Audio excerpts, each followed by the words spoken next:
Welcome to the Guy Pie Podcast, featuring Anthony, Chris, John, Sean, and Mark. This is a weekly podcast where five guys come together to make the ultimate conversational pie about the games they are currently playing. Welcome to the Guy Pie Podcast. I'm Chris. Joining me is Mark. What up? Anthony. I think you're on mute. Or are you doing that on purpose? What's going on? White guy with a beard. So we all just say that. And then the sausage eater. Take a bite. I'm not. Take No, a bite. I don't want it. Get out of here. You want it. Is that for like training? Like you go on the treadmill and you dangle a hot dog? Yes. I gotta get that wiener.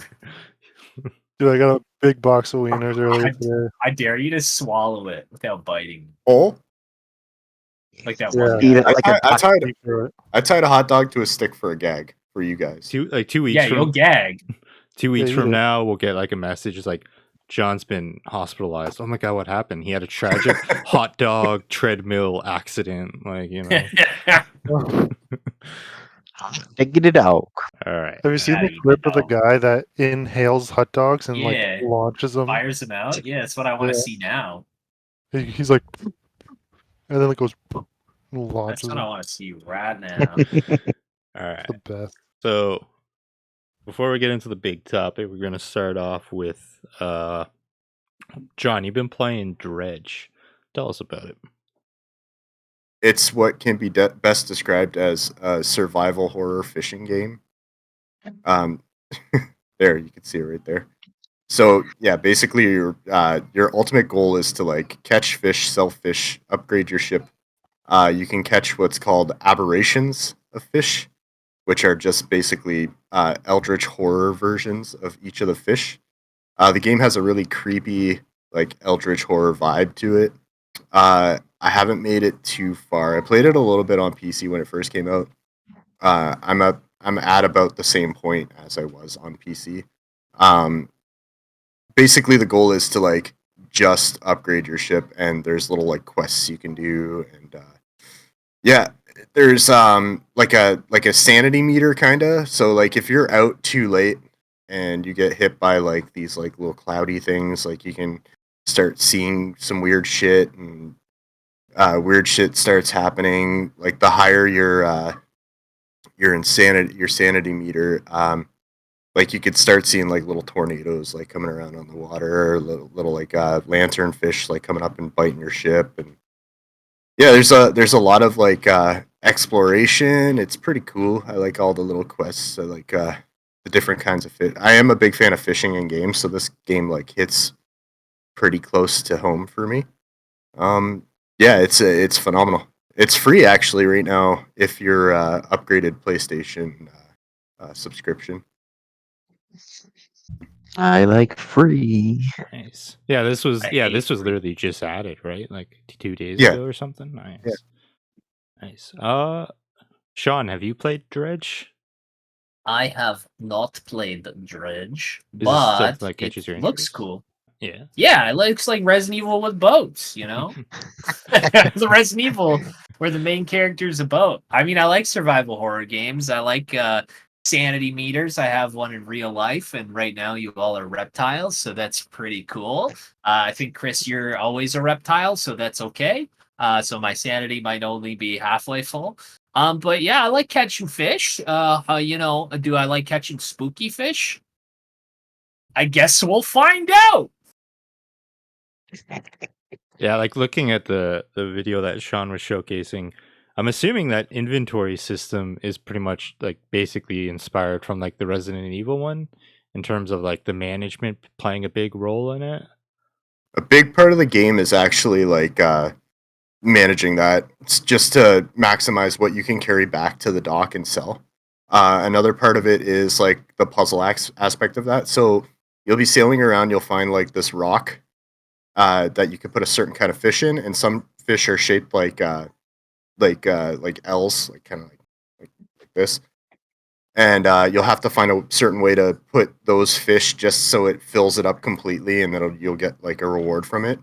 So yeah, that's a huge part of the game. Actually, is like inventory management and shape. Nice.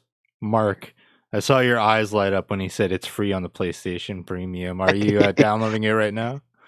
I am currently looking for it, but there's a bunch of titles that I haven't seen yet that I'm kind of just glossing over. But the game does sound really interesting, and I am interested to play it. So uh, when I get a lull in Destiny, I will probably try her out.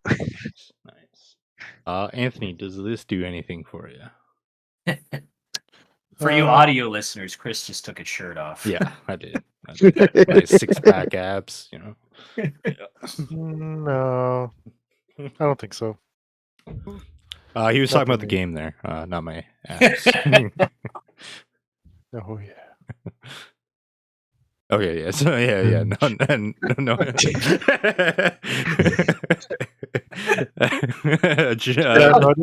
it doesn't really check any boxes for me. But the art style, though, I think it looks really cool. Nice. All right. John, any final thoughts on it before we move on? No. All right. So next up, we got the big one. As always, Destiny 2, but this is a huge week for it as the final shape launched.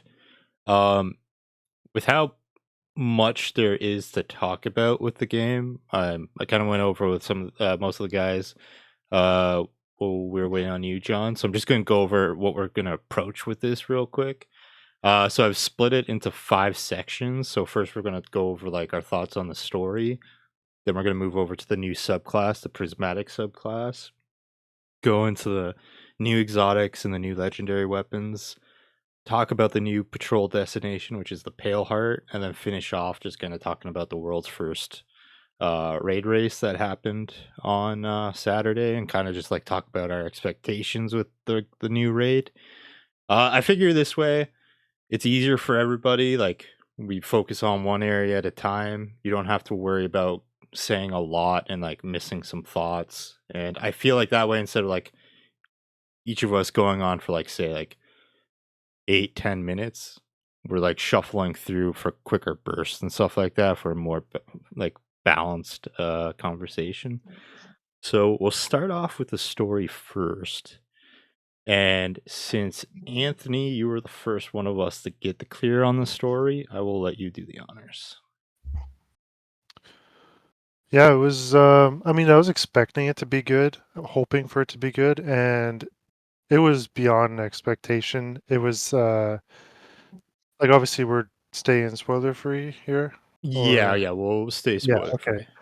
Yeah, the most interesting part to me though is the weirdly enough the biggest moment for me like that I don't know how to word like that I felt the most from this was actually the snippet we got post raid clear, like the the final bookend to the campaign that they released once someone officially beat the raid, which is that 12-man activity we were talking about.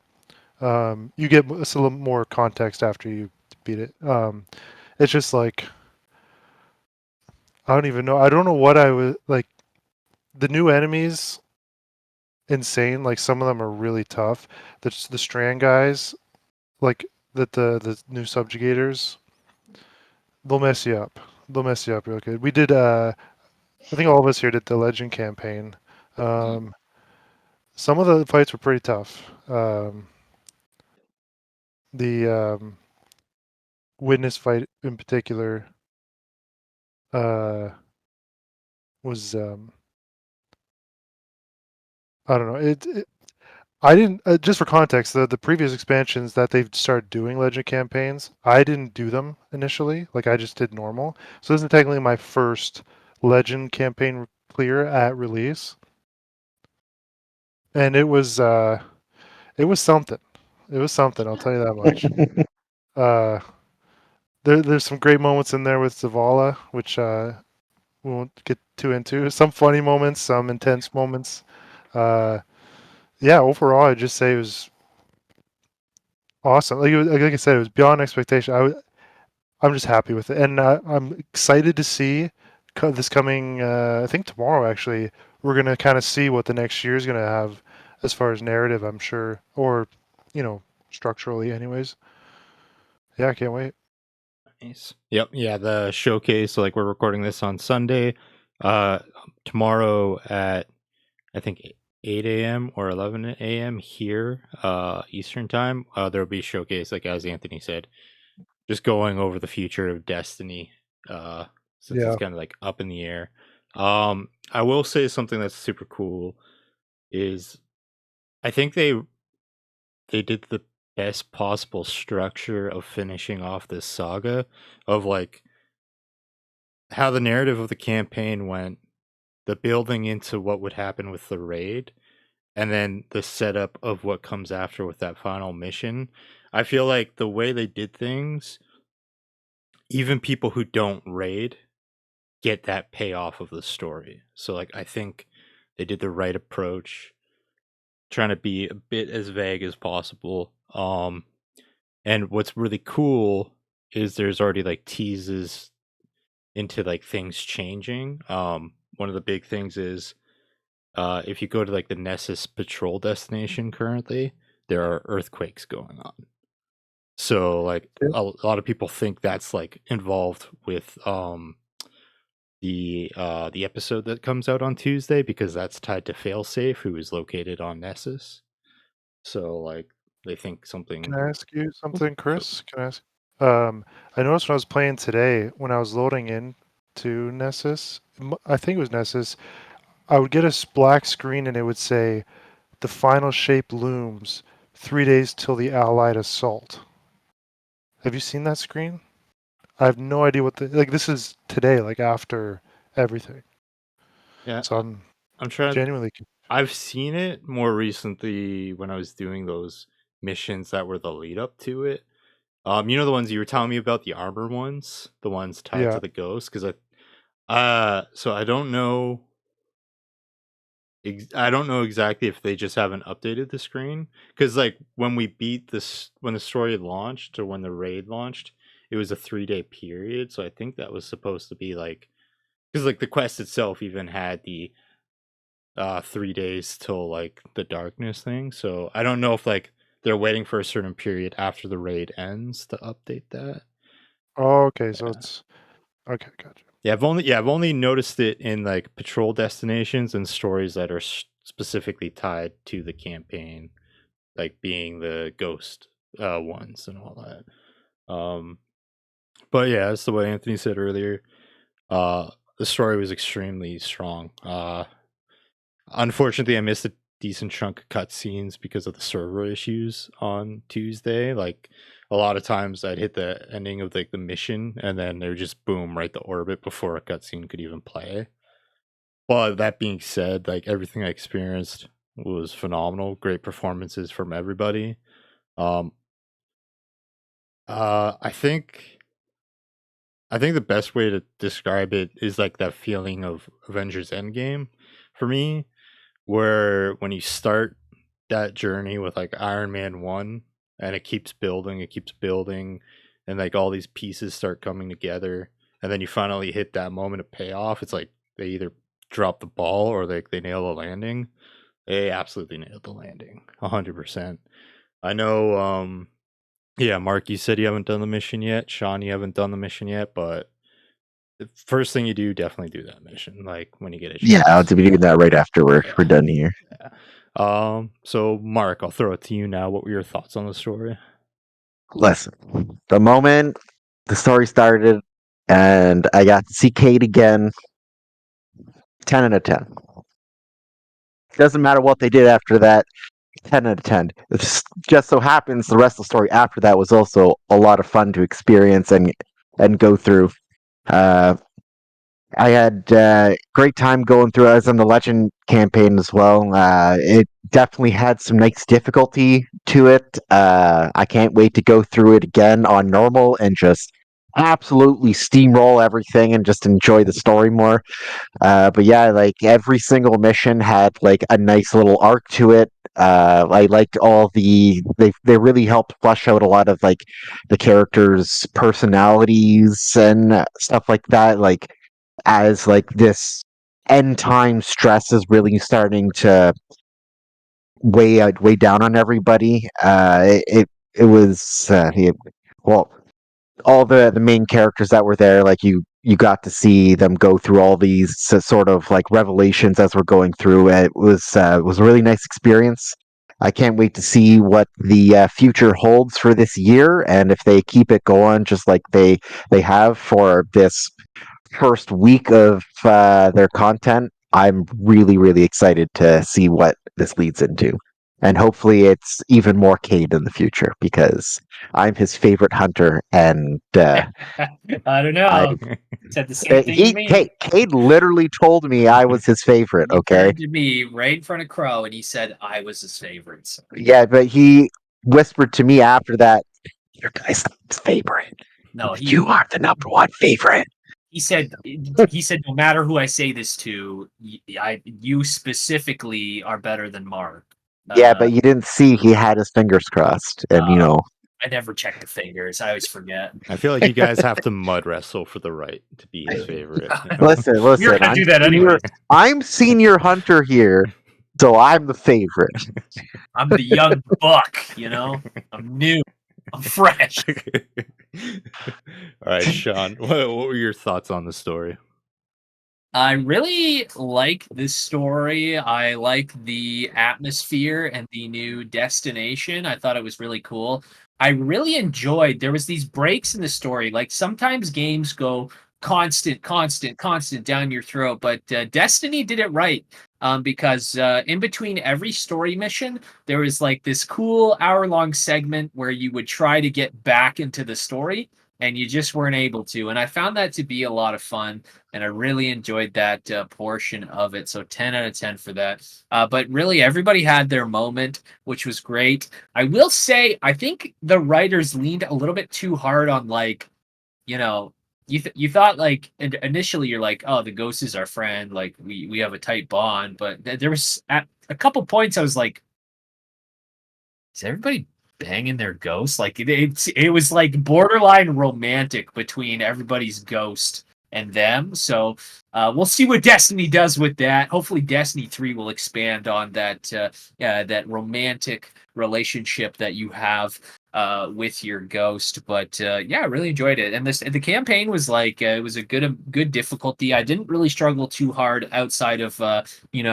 getting halfway through one of the campaigns and then getting kicked out of the game. Other than that, it was pretty fair, I think, outside of the last boss, which I really struggled with. Definitely recommend doing that solo. Although we got pretty close, like doing it together, but it was just like without having to worry about, everybody getting that buff in the second phase. Like it was a lot easier. So had a lot of fun, and hopefully in the future, Bungie takes a tab out of BioWare's page where you can romance your ghost, and there's some explicit scenes. That would be really nice.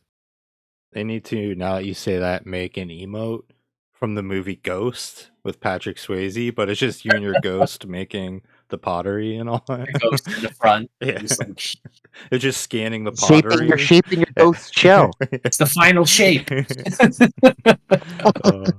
All right, so John, you haven't played the DLC yet, but like in terms of like our feedback on the story, what are your thoughts with it? Well, I'm still excited to play it, and I will do the legend when I do finally play it. My plans are to get it not this week but next week, so I will dive right into it, and yeah, I'm sure I'll enjoy the story. Are you gonna stick to the hunter path? Because I know you were leaning toward that a couple weeks back. No. I'm gonna stick with my warlock. Honestly, like warlock's super fun. Like when we get into Prismatic, which is up next, you'll get to hear some like fun combinations you can do with it.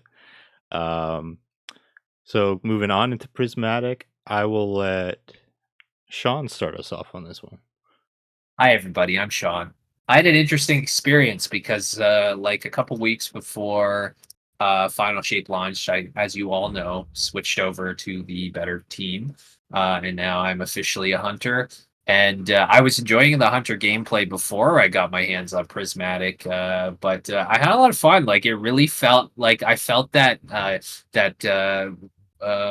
power kind of fantasy playing as the hunter, which it kind of lacked as the warlock. Not that I didn't enjoy being the warlock, just like having the ability to heal and stuff, like kind of made me play it safe more often than not. But when you're the hunter, like you're just out in the thick of it, like doing some sweet flips and stuff. So I was really enjoying that. I really enjoy like all the kunai, and I like the mixing and matching. I haven't unlocked stasis for the hunter, so it was nice to have those stasis abilities. I do like the new alt. I will say though that it's difficult sometimes. Like it's definitely not good for bosses. Like it's more of like a roaming thing.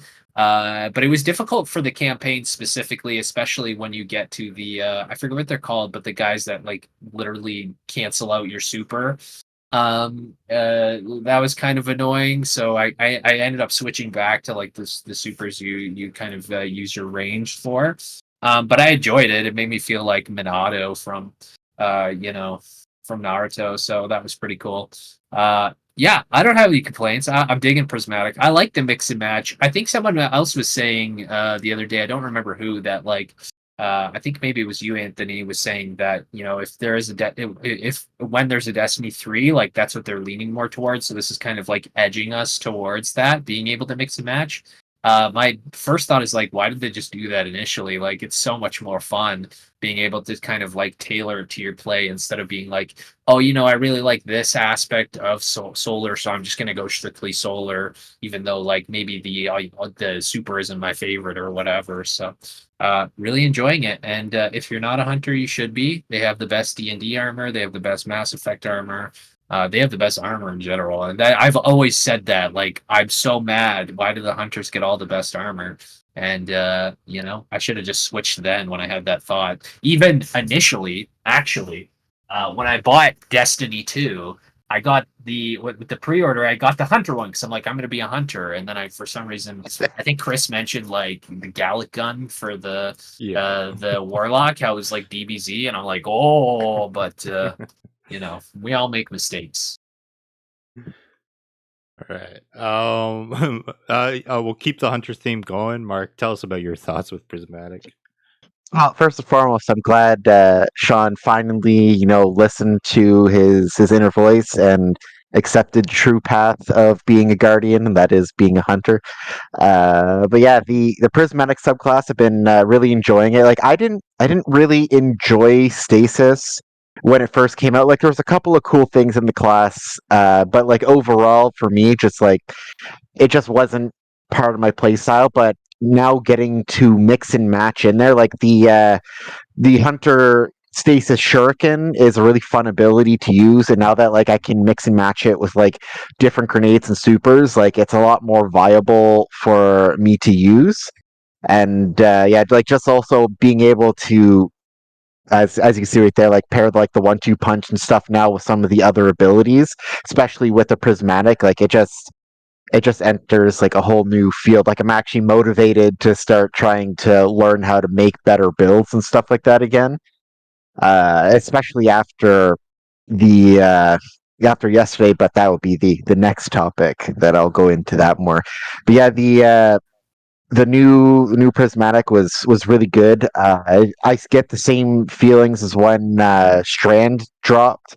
That one was a ton of fun, and like just being able to explore all the new potentials for this build has been a lot of fun so far. I think they crushed it and they knocked it out of the park, and Hunter is definitely the way to go. Mm-hmm. 'Cause, yeah. Preach. Anthony, now we'll swap over the warlock team. Let's start hyping it up for John a bit, Yeah, it's very poopy. No, it's it. So playing through the campaign, obviously, it differs a bit from Strand with Lightfall, where you pretty much get access to use it for the most part in the campaign. You just don't get full access to some of the ability swaps and the fragments. And even from the beginning, man, like I just I wanted to hit the ground running, and I wanted to use it, but I didn't know what to do. So I'm like, oh, I'll just throw on my Osiomancy stasis turret build with it.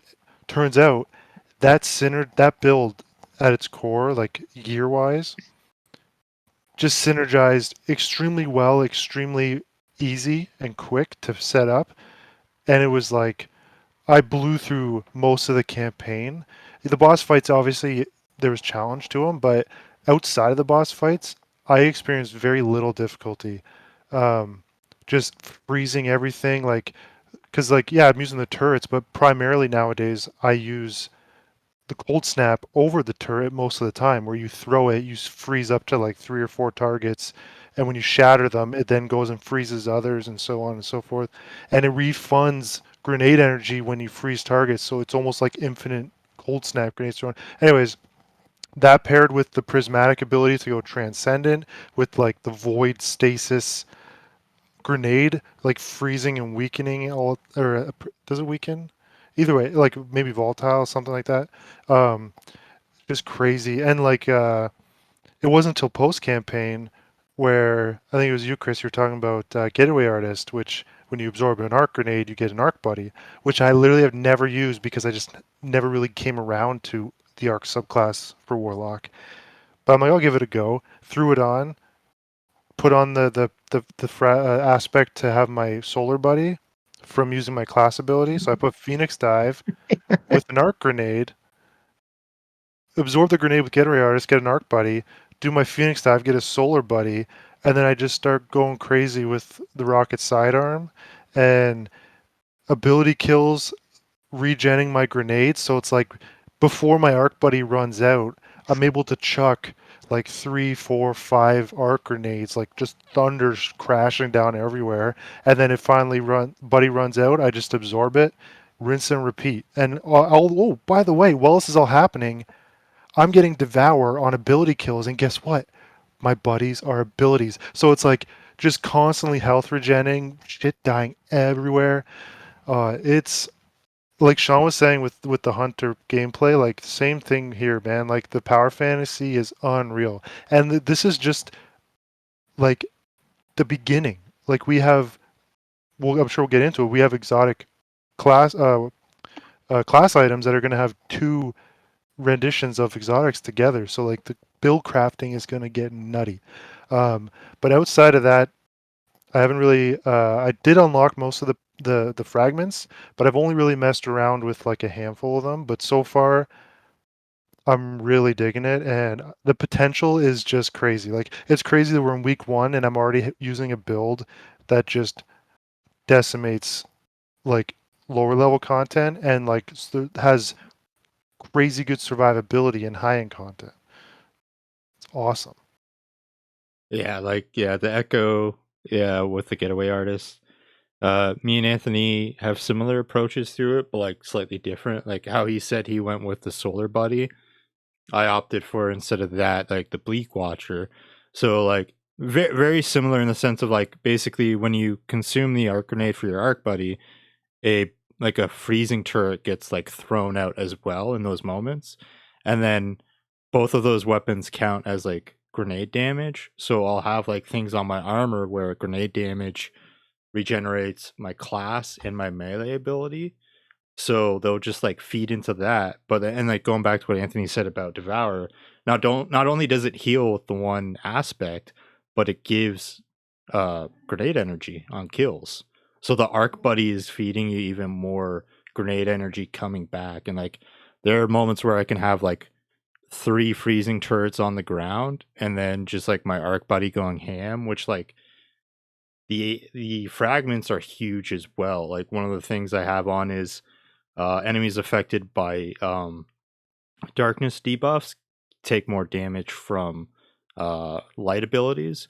So these frozen enemies that are all around get absolutely destroyed by my arc buddy because like frozen is a darkness debuff and then arc buddy is an arc ability. So it's finding these things that just mesh together so well and make these really fun like abilities. Like I played a onslaught, like a 1 to 50 with that, and just every time just like the choke points, so like where they would come at, no one got past it. It's just it's ridiculous the things we're able to do right now. And echoing what Anthony said, when those class items come out, it's gonna be fucking even better. The other thing too is like everything Chris is saying, what I was saying, when you pop your prismatic, all that grenade regen is still happening. So now your crazy good transcendent grenade is just filling up like mad. So if you know, like I'm sure you realize too, Chris, right before you go transcendent, if you pop your buddy and get your shit out, then go transcendent, now your grenade's just like, and then 6 seconds later, like it's awesome. Yeah, this is honestly, and even Mark said it, like how much he enjoyed it compared to like when Strand came out. I think this is easily the most fun I've ever had with like a new introduction of something. Like Stasis was like all right when it came out. Strand was absolutely fun, but like this is next level. It's just like you have the freedom to use like those things that you like from all these different classes, and it makes it feel freaking sweet. Which also, going back to Stasis, for those who didn't check, on Europa there are 2 new fragments for Stasis that you can pick up. One of which might benefit Sean, well, Mark, and then Sean when you get Stasis as well. It's when you have frozen armor on, your melee abilities slow enemies and stuff like that. So pretty cool. Pretty cool. But yeah, John, so you've heard us talk about the new subclass. What are your thoughts on that? I like the idea of being able to combine all my favorite abilities. I would like to like combine the abilities that Anthony was talking about, but switch out the grenades for the solar grenades because, as you know, my favorite build is the sun bracers with the solar grenades. So that'll be pretty fun. I mean, it probably won't be very viable in the story, but Yeah, unfortunately, no solar grenades for Prismatic. Yeah, they opted for healing Yeah. grenades instead of God solar damn grenades. it! Yeah. Well, I'm out. However, I'm not getting it. one thing, or I guess we'll talk about that in the next topic. So I'll hold off. Never mind. The wrong sun died. Yeah, so next up, we'll go into the new exotics and new legendary weapons. Anthony, I'll let you start off this one since you were going to bring something up. Yeah. So with what you were saying about to go into, John, with the healing grenade, there's a new helmet called Speaker's Sight. Yeah, speaker's sight, I believe. Yeah. And your healing grenade, when you throw it, it puts a turret. And if you put it, if so, I was personally opting to use it with like the straight up solar class rather than prismatic, because then you could put touch of flame on, which now when your turret shoots you, you get ×2 restoration, which is like the strongest healing in the game right now. And it's so powerful. Like that's your grenade, so your survivability goes crazy because then you still have your well, your mini well. So now your grenade and your well can heal you like crazy, and you combine it with like I think it's called benevolence, the fragment. So when your turret and your well heal other players, you're regenerating your abilities. It's like 400% ability regeneration or something. It's effectively this combined with the new legendary support frame auto rifle that when you shoot your teammates you heal them. You can spec purely into a healer now, essentially. Like I know Warlock was kind of that before, and there were some things you could do, Boots of the Assembler or like the Exotic Glaive where you could shoot a turret, but now you can effectively fully function as a complete healer. Oh, that's pretty cool. It's actually really cool. I mean, you still do damage like the auto rifle. These 2 perks. It's like when you heal a teammate with the gun, it'll then heal you both. Like you'll heal them by shooting them, but then it'll proc like an AOE thing between the 2 of you, where you both take additional healing. And then the other perk is if when you heal a teammate, you get a damage boost to your gun for 10 seconds or whatever. And yeah, so I've messed around with that helmet. It's pretty awesome. I was using it in the raid last night. It was pretty cool. I'll only talk about a few of the legendary weapons because there is a lot of them. Strand Rocket Sidearm, instantly probably one of my favorites so far. You can get Hatchling on it, Demolitionist, Vorpal if you want. I was using a Subsistence Vorpal one for a little while, and it was cool because like most enemies die pretty easily, so I never had to reload. It was one shot and it would fully reload itself. And then one I'm looking forward to getting, haven't got it yet, is I think it's a new Nightfall weapon. It's a 3-burst strand linear fusion, and it can get bait and switch on it, which is going to be nasty, I think. And then there's the raid bow, right? We got the raid bow that we. All I know is that Chris said it can get volt shot and what was the other one? Dragonfly. Dragonfly. Yeah, Yeah, Voltshot Dragonfly. that sounds nasty, dude. Nasty. I cannot wait. If I don't get like every harmonizer I get, that like I'm instantly. I hope the raid has a secret chest we can do because, like, without having to do the raid, because I need that bow. I need it. Yeah, it's pretty much Yeah. a legendary version of the Trinity Ghoul at that point. Essentially, yeah. Yeah, I'll leave it off there. I know there's a ton of weapons I could get into, but I'll let you guys take over. Okay. Yeah, I'll go up next. Yeah, there's a lot of really cool stuff introduced to it. I think one of the things that blew pretty much everyone's mind that was like the dopest was they added a new exotic sword into the game, and it's unique in the fact that you can get a random like intrinsic perk on it. There's like I think 9 possible options. So John, one of the 9 possible options is you can get this sword with wolf pack rounds on it. The Galahorn wolf pack rounds. Basically, you do your heavy attack, it procs wolf pack rounds for like 10 seconds for you and your allies. But the thing that's really dope is it's a special ammo sword. It's not like a heavy ammo sword. So you can pair it with like a heavy legendary like heavy sword, and essentially you proc wolf pack rounds, you swap to the heavy sword, and get wolf pack rounds with that for like 10 seconds. So like bosses like Crota are pretty much going to get absolutely just obliterated now when it comes to boss DPS. There's one gun for sure I was going to talk about, but I think it'd be right to let Mark do the honors of talking about it. I feel like he'll but in terms of like legendaries, there's a 720 RPM void auto rifle you get from competitive Crucible that just feels really really good. I like that. Really digging the stasis burst hand cannon and the void burst hand cannon. Like Anthony said, the bow I'm excited for. The 600, the new frame type for that machine gun, the 600 RPM machine gun, is really smooth. Um, I messed around with a bit with the heavy trace rifle, like not enough to really get a good idea if I like it or not that much. But I will say before I move it over to Mark, one thing going further too, Anthony, like with your how you're talking about doing like a healing build, you can take that support build even further, right? If you combine it with the exotic strand trace rifle, right? So like not only can you heal, but you can then give woven mail to you and your allies as well. So you become like a full on like support Yeah, class in that. yeah. Yeah.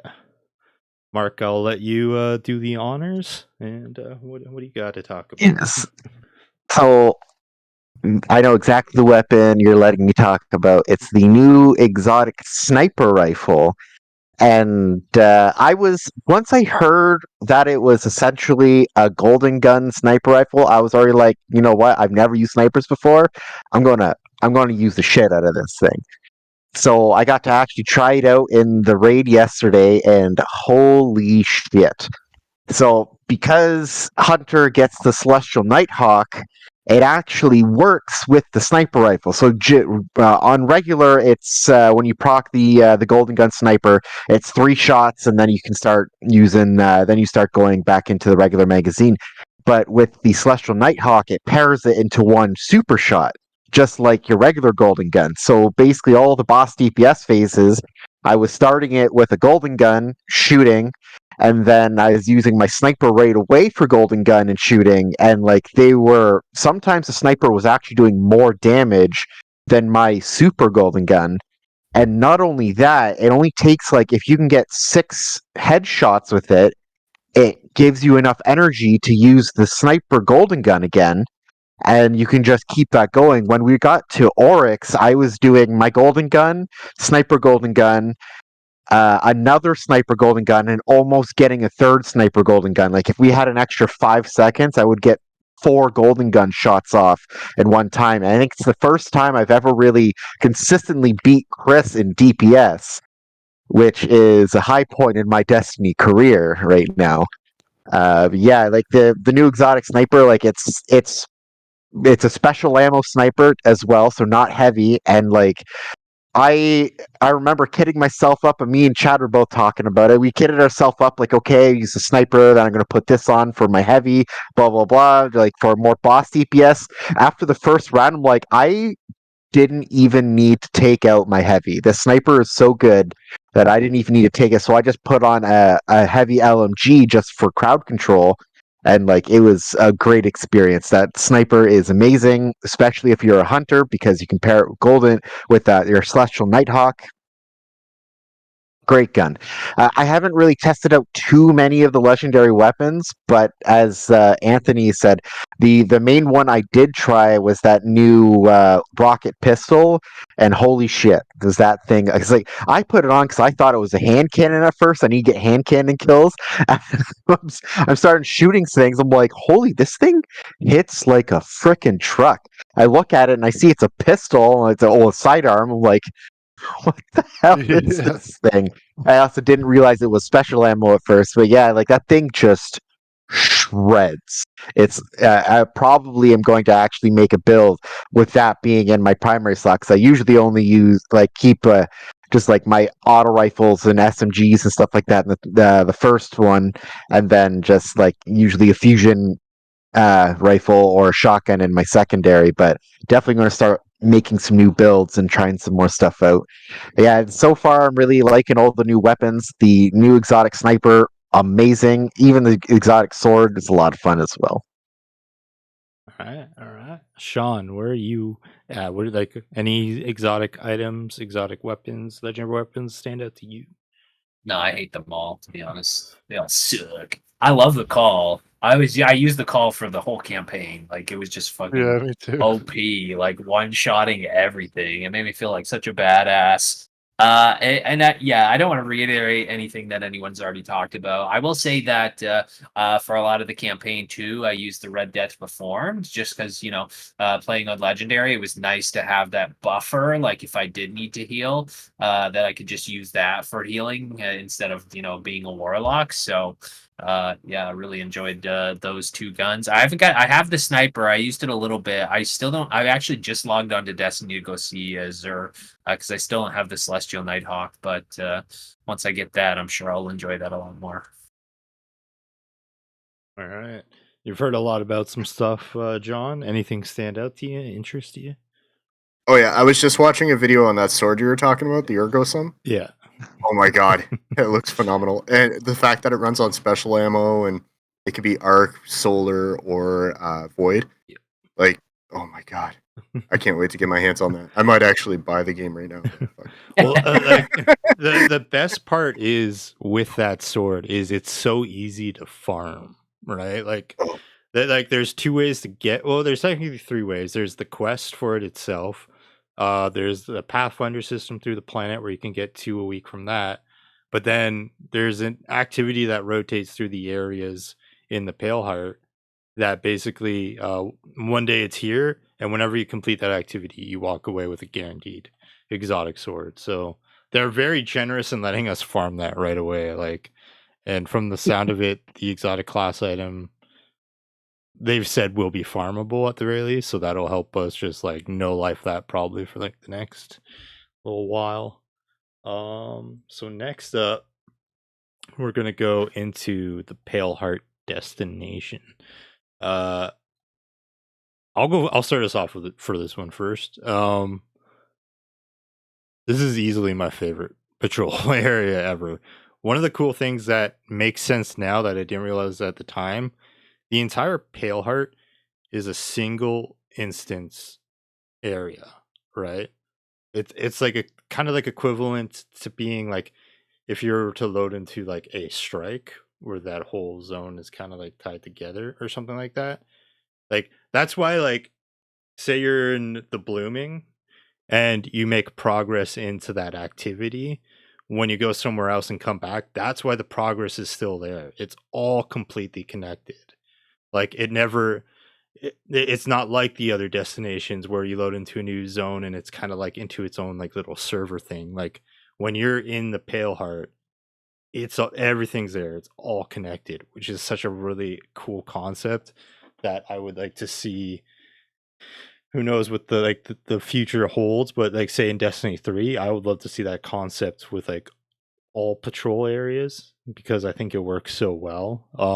Visually, like it's such a stunning place to explore. Like the environmental design is just wild as hell. Like I think even like going back to the story itself, when we first load in to the story in that area with like all the vibrant color, it's just so visually beautiful. Like I think Bungie's always had really great environmental design. I think they stepped up their game big time for this destination. Um it's a fun place to explore. I haven't gotten like tired of it, even though like majority what I've been doing this week is just like farming that one activity and just exploring. Yeah, no, they crushed it. I'm super happy with how the Pale Heart has turned out. Mark, what are your thoughts on the Pale Heart? Honestly, like going into what you said, like the location is very smooth.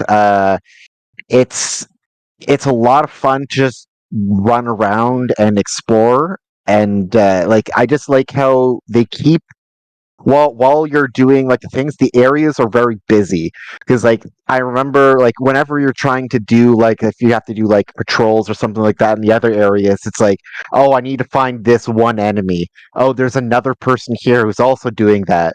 So like this one patrol is either going to take me 15 minutes of just trying to wait for this one rare enemy to spawn, or I can just go do something else. So it's like with that one, it's like it's interesting being in a patrol zone where there's not random people running around like all the time. Well, like obviously, if you bring your friends in, then you can do it with them. But like it is kind of refreshing where like you can go in and you can just nonstop do your tasks in each zone and like not having to worry about like, oh, some other guy came in and like took all this stuff from me. So like that has been really refreshing for me, and also the what's the Pathfinder system. I've actually been really enjoying the Pathfinder system, just like how easy it is to kind of like do all those quests, and like you can just keep on resetting it over and over. I've already reset it like 3 times, and like when you go onto the map as well, it's not like, oh, I need to go here and to there. Okay, where is that on the map? They whenever you reset it, like all the symbols for like, oh, here's the thing for this spot in Pathfinder. If like, and you can actually select it, and it'll bring you right to it, so you don't have to actually like wander around aimlessly. So I do really like that quality of life change they did for there. As you said, like the map, like each different map is like a completely different design, and like each of them is more interesting and like fun to be in than the last. So it's just been a very fun experience going through that, and I'm interested. I After this, I really am curious to see what that new 12-man activity is. So I'm looking forward to that. Let's hop in right now. I'm just gonna go check Zer first. Oh, John's got the controller out. But yeah, no, Right, that's the end of the podcast. I completely agree with you, Mark. Yeah, that like the Pathfinder, especially for like the planet one, I find it just be a nice system because I'm always super lazy when it goes like, oh, I gotta go get bounties and shit. I don't want to go do that. I know, Anthony. I'll pass it to you next, and you can touch upon your issues with like the ritual one because I know you're not a huge fan of that, but like I know for someone like me who like actively plays all three ritual activities and I enjoy PvP, like I'm not as affected by the Pathfinder design for that as like say you would be, but I'll throw it to you now. Yeah, so I'll touch on that before I get into the Pale Heart. Yeah, so the ritual, sorry, the Pathfinder for the Pale Heart, I actually do really like that. The ritual one, I don't like it because in the previous seasons, all these changes they made, it was really about like, oh, you just want to play the activities you like. You don't want to play the ones that we force you to play to get the rewards. Well, here you go. It's like just play any ritual activity uh, and get like these things and and then you just pick up the bounties from that vendor and just do them and you get daily bounties, you get bonus bounties you can infinitely pick up, right? That was the old system.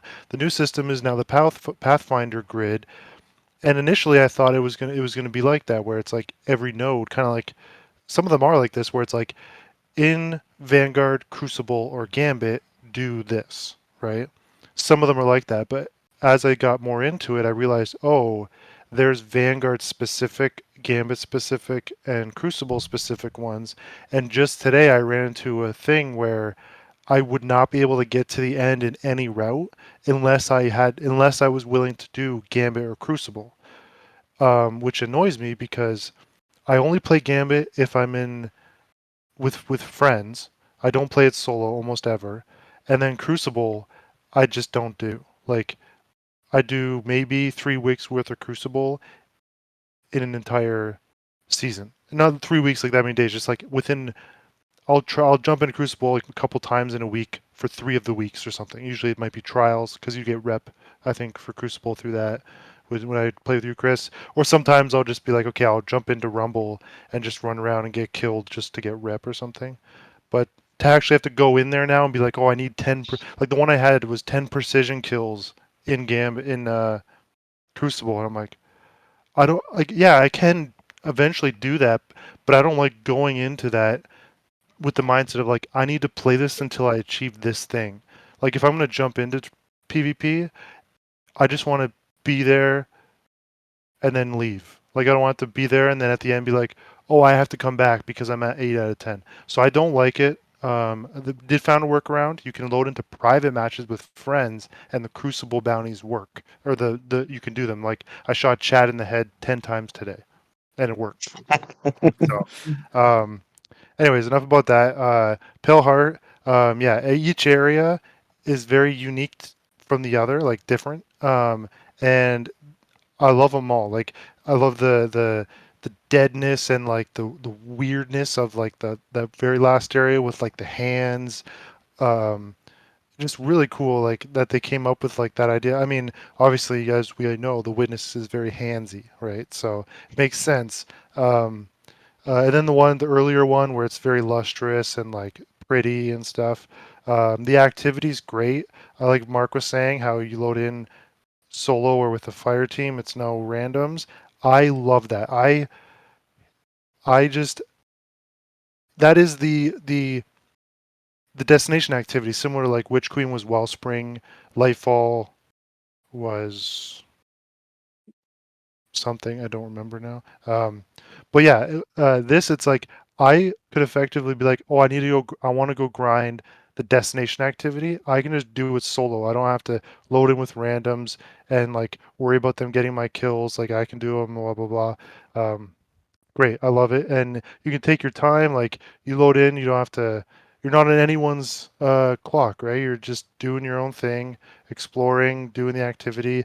The variation of the objectives within the activity are there's so many different ones that it feels fresh no matter how long I was staying and doing it. For the most part, I mean, you get repeats, but there's enough variation where it doesn't feel too repetitive. At least not yet. It's only been a week. We'll see if that changes for me. But yeah, it's great. Lots of secrets. I've been delving into some of those. I went super hard into all the stuff on Destination to get the Kovstov exotic, and there's only one way to glitch out the quest, so you can't get it, and that's what I did. So I cannot get the until they fix it. Um, but yeah, that's all I really have to say about that. All right. Stupid. All right. That's fair. That's fair. Yeah. All right, Sean. What are your thoughts on the Pale Heart? I like the hands. Those hands, and they're like, I like the hands. I like the ghosts that are like, hey, we're little ghosts. And I like that heart that's there. It's pale. Yeah, I like it. I don't want to beat a dead horse with a stick again twice in the same day. So I'll just say samesies. I dig it. And I'm getting really intimate with Mark right now, so I'm just gonna take a couple minutes here. All right. John, you are downloading Destiny right now or playing Destiny right now? What are your thoughts on the Pale Heart discussion? Oh yeah, good. All right. All right. So final topic for Destiny before we move on is just the new raid came out, which is called Salvation's Edge. It came out Saturday at 1 p.m. Eastern time, our time. So a fun little fact for this, right? The first clear for Salvation's Edge took 18 hours and 59 minutes to get. The second completion took 25 hours. The previous record holder was Last Wish, which took 18 hours and 49 minutes for the first completion, and then 22 hours 15 for the second. Another fun fact: the time it took for the first encounter of Salvation's Edge to be completed was longer than the whole time of Root of Nightmares raids World's First last year, which was 2 hours and 25 minutes for Root of Nightmares. It took them to beat that entire raid when it launched. The winners are the winners for the world's first race were Dracoth Shadow, Astro, Tyrax, Bravo, Ham, and Jake. Weird little one thrown in the mix. And then runners up are Nova, the Archon Prime, Archivul, Abadu, the Witness, and Robert. The Witness won? Yeah, the Witness won. Oh. Yeah, no, it was wild. Like, we were even playing last night, and the amount of people that were still going, even with the competition over, like me and Anthony and Marta were talking about Astacross, right? I think his team finally got the clear at what, like 30 hours, I think? It might have been 34. 34. 30 hours straight? Yeah. Yeah. Yeah. Get a life, man. No, I'm just kidding. I know Dado's team took a break at one point once the World's First was out of the question. I think they took 8 hours to sleep and then get back into it. But it's nuts what some of these streamers do. And one final interesting stat before I throw it to Sean: 4,134 players cleared the raid during contest. 123 of those players were Titans. Wow. That's awesome. That's thanks to Glad on Twitter. Yeah. So, Sean, what are your thoughts on the world's first race? I think if we were serious enough, we could do it. You know, maybe next year or when Destiny 3 comes out, we all leave our wives and kids, and we just grind. You know, and become, because if we were serious enough, you know, we've done enough raids. We know. It's my secret. I bet I'm we could always do serious. it. Yeah. I'm excited to play through the raid. Like I honestly I could care less about the world's first. Like congrats to them. Not to, you know, not to say anything poor about them or anything, like, or like give a backhanded compliment. Like I do, like, congratulations, that's really cool and that's awesome, and like I'm forever envious that you could do that. But I just want to play it, you know. I just I don't want to watch it. I want to play it. I want to get in there. I want to have some beers with the boys, and I want to slap the Witness in the bum. You're I don't gonna know. slap them. All right, Anthony. Couldn't think of the word. I couldn't think of the words. Not to downplay their accomplishments. That's what I was trying to say. Anthony, what were your thoughts on the race? Yeah, it was pretty crazy. Like I had one of the streamers that I watch sometimes on, because I do like watching it. I like to see what the raid looks like, kind of see what the encounters entail and stuff. Which this one didn't really learn much because I don't actively watch the whole thing. I just keep it on, and when I'm in the room, I have it on. I'll be gaming and watching. But it was like those aren't big time windows, and as you said, like people were spending like hours and hours. Like like think of the first session we ever did when we first started raiding together. We did like a 6-hour session of Deepstone Crypt, and we like didn't finish it, but we got through about just over half. They were spending that amount of time on one encounter, right? So I didn't even really get to see what the mechanics were supposed to be because they couldn't figure it out. They obviously eventually did, which just says like they obviously took note from the community's criticisms of like you come off like from Last Wish, and then they kind of go the opposite direction. Like, okay, maybe that was too hard, and then all of a sudden we have Root of Nightmares that it's done in just over 2 hours, and then they're just like, all right, they want hard, let's give them hard, and boy did they get it. I did like John, you'll like this. The final boss of the Raid the Witness, when you do damage, they literally are using Final Fantasy 14 mechanics. You're on a plate, and as you're damaging, half the plate will light up, and you have to move away from it, and then this half will light up, and you have to move over here, and then he'll do something, and everyone has to jump because they something. They need more of that in this game. To be Yeah, honest, and with you. honestly, I think we're like so far everyone that I've seen talk about it loved it. As hard as it was for them, I think we're gonna see a lot more of that for sure. But yeah, I just it blows my mind that like some of these people went as long as they did. Like when I don't know what number Azcross's team was at 34 hours, but I'm pretty sure there's people that there could have been people that were still in it at the 48-hour mark and didn't make the deadline. You know what I mean? At that point, I don't even give them props. I'm just like, you have something wrong in your head. Like, you know. Yeah, I'm gonna Oh, see if jeez. I can pull up where they placed. But Mark, tell us about your thoughts on the race. Honestly, I'm really excited to try it. As you're saying, it's like after the last one where it was like 2 hours and everything was completely done. Like it's nice to see that like they did up the game, up the ante for this one. You're like, well, let's see if you can even remotely finish this as quick. Which, as we have found out, they did not. But I think that's the right direction to go in because like, well, like the raids shouldn't be impossible. They should be the more challenging sort of event that you can do. And like the fact that these top streamers and like top players of the game took so long to finish it, I think is like a nice sign for how things are going to go. Yeah, like it's crazy to me that like it took these guys 19 hours straight in order to get the first clear, and then the next one was 25 hours after that. Like even if they took a nap, holy shit, that is some dedication, and I'm here for it.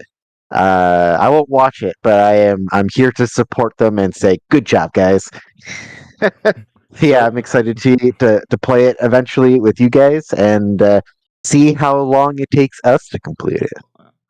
Yeah, so what's funny too, going to what you said, right, about like the 20 going to the 25 hours. So going back to the Last Wish, during that period, contest mode was only 24 hours. Eventually, I think it was like Shadowkeep, they bumped it to 48 hours. So if they never bumped it to 48 hours, only one team would have got the clear in contest mode. Wow. Crazy. Yeah. Do you know Yeah, if it's crazy. I was reading something recently about Last Wish? Remember when you were saying that Dado's team he tends to get second a lot? He got I he read a got thing for third. I Last was Wish. mistaken about that. He was Well, third. no. So that okay, I didn't know that. But so what I read was that his clear time on Last Wish was 24 hours and 2 minutes. Yeah, so he missed contest mode by 2 minutes, so he missed out So on he, the emblem. oh my god, Yeah. I'm pretty sure that Bungie made like a custom triumph for him. Like oh but my, they had him on a stream one time or something, and like it was basically like it was just like poking fun at the fact that he was 2 minutes shy of being able to beat contest mode. I can't believe they didn't make an exception. Just give him the emblem and whatever. Like that's crazy. But yeah, oh yeah. So as to cross his team placed 40. like 40th and all that for the clear. Okay. So yeah. So John, hearing all this about the new raid and the race, what are your thoughts on that? I want to go play it so I can get stuff. I started playing it. I died. I died, but I'm I clearing started. the raid right Alright. now. Following the raid as we speak.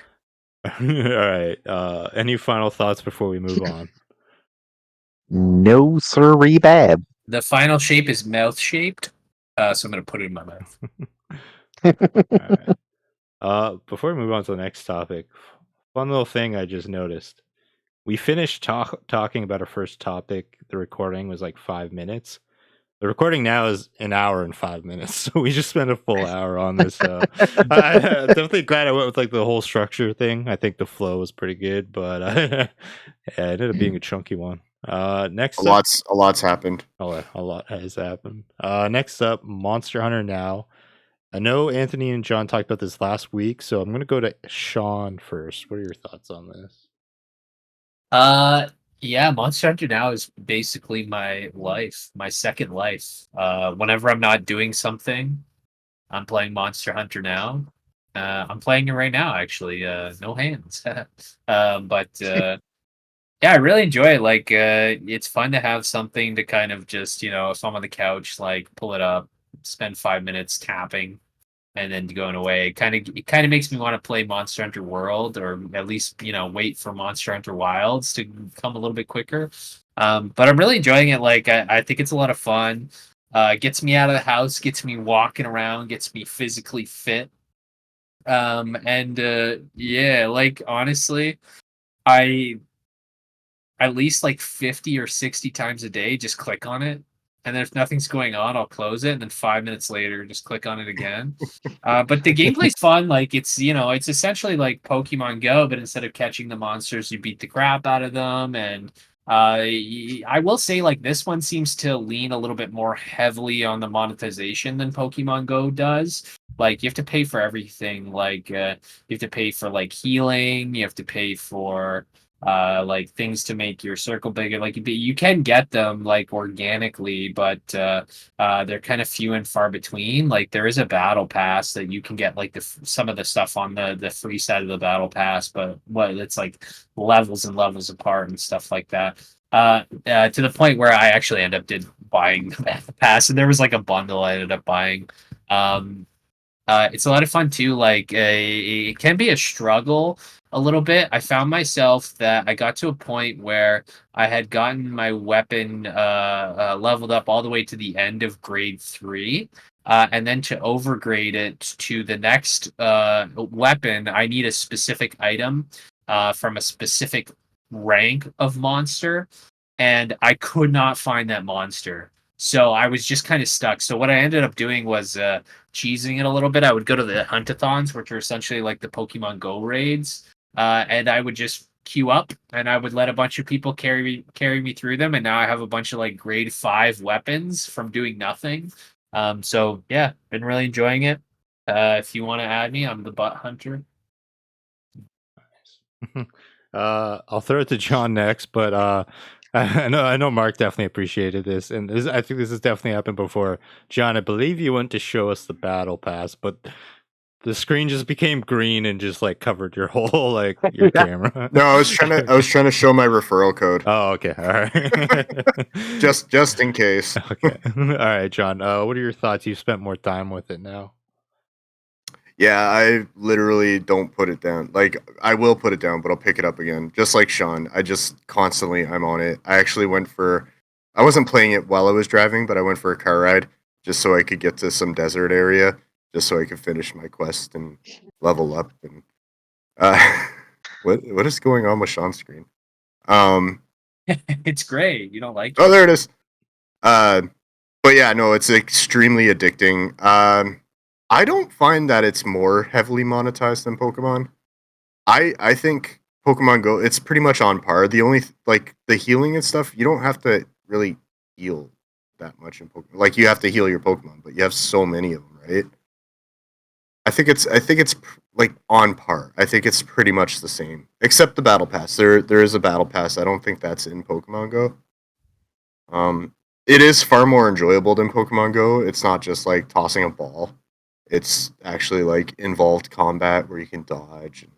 If you get like perfect dodges, you can actually like do more damage with your hits. You could break different parts of the monster to get better odds on drops, and yeah, overall it's extremely addicting. And yeah, I'm gonna end up playing Monster Hunter World again because of it. All right, all right. Anthony, you've sunk more time into it. What are your thoughts? Pretty much in line with both of them. Like I just recently kind of fully understood now like the Pokemon raid equivalent thing Sean was talking about. Literally like 3 hours ago. And the way this one works is instead of needing like getting a free daily raid pass like in Pokemon, you just can only do it for free once every like 3 hours. So as of right now, I can do another one. So like when we're done here, I'm going for a walk because I'm going to do it again, Come and I'm pick going me to up. get. Really? Want me to pick you No, up? no, no. I gotta go bed. Um, yeah, it's great. I've kind of in a similar boat with that Sean was saying with the weapons, so that's why now I'm glad I discovered this. So I'll be able to progress a little easier once I do it a few more times, I'm sure. Um, it's really fun, yeah. The interactiveness of the fights, like the monster will briefly glow red for a sec, and then he's going to do some sort of attack, and you kind of have to learn the choreography of like his position when he glows. Depending on the monster, some of them they kind of stand in the same position, but you know the attack, so you know to swipe back or left or right or even forward. Some of them, like I just noticed today, I did on accident. The monster that stretches out the his things and blinds you, I accidentally swiped towards him, and I was like standing right in front of him, and he did it, and I didn't get blinded. So I don't know if it's just because I was like basically kind of underneath him, um, and it's great. It is there is levels of monetization. I haven't really had to use too much of the potions, too bad, because like I just generally uh like it wasn't until recently I started getting the higher stars, like 3 stars, 4 stars in the wild. That now I'm starting to use them a bit more. Um, what else? It's gotten me out going walks a lot more. It is kind of awkward midday though, when I just randomly stop in the middle of the road and like people are walking by, and I'm like, because it's not like Pokemon where you could easily walk and just kind of with one thumb throw the Pokeball. Like some of these fights are kind of tough. Like you have to dodge because if I want to stay out long, I need to not get hit because then you use potions, and if you run out of potions, you can't engage in a fight if you have less than 30 health or something. So like it won't let you start the fight until you heal. You heal over time. It's like 1 health every 2 minutes, something like that. So you don't need it to heal. It's just if you're out there actively now playing, you can only engage by using the potion, or you have to wait. Um, I'm excited to see. Like I'm starting now to see some of the rare monsters. Like in that raid thing, there was like the Black Diablos was in there. Um, and one that I don't think I ever even fought. Like I've only really played Monster Hunter World, so I don't know if he might be in like the Iceborne DLC, which I didn't play. But it was like he had like it was a dragon, but he had like a tiger face or like a beast looking face. Hmm. It wasn't like the big lion guy like that's in the base game. Like the Baroth. big bear. Yeah, that was the name. Yeah. Yeah, so I don't think he was not in Monster Hunter World at release because I never fought him, and I fought everything in that game. No, you're He right. might Yeah. he might have been an Iceborne. I don't know. Hopefully, because that'd be cool. I literally just went and started the download. Um, yeah, it's almost got me as hard as Pokemon Go did, which pretty much means I'm going to be buying the season pass at some point. Just Not yet. wait. The season pass is up in 3 days. I wish I would have known before I bought it. Yeah. Okay. Yeah. I'm definitely buying that then. And I might buy. The thing where the raids where you have to wait 3 hours. Sean was saying you could buy a pass to basically negate the timer. So we'll see. There's a good chance I might end up buying some of those too. Well, I don't know. Let's say it came out to, I think, what, like $2 for two of them or $3 for two of them.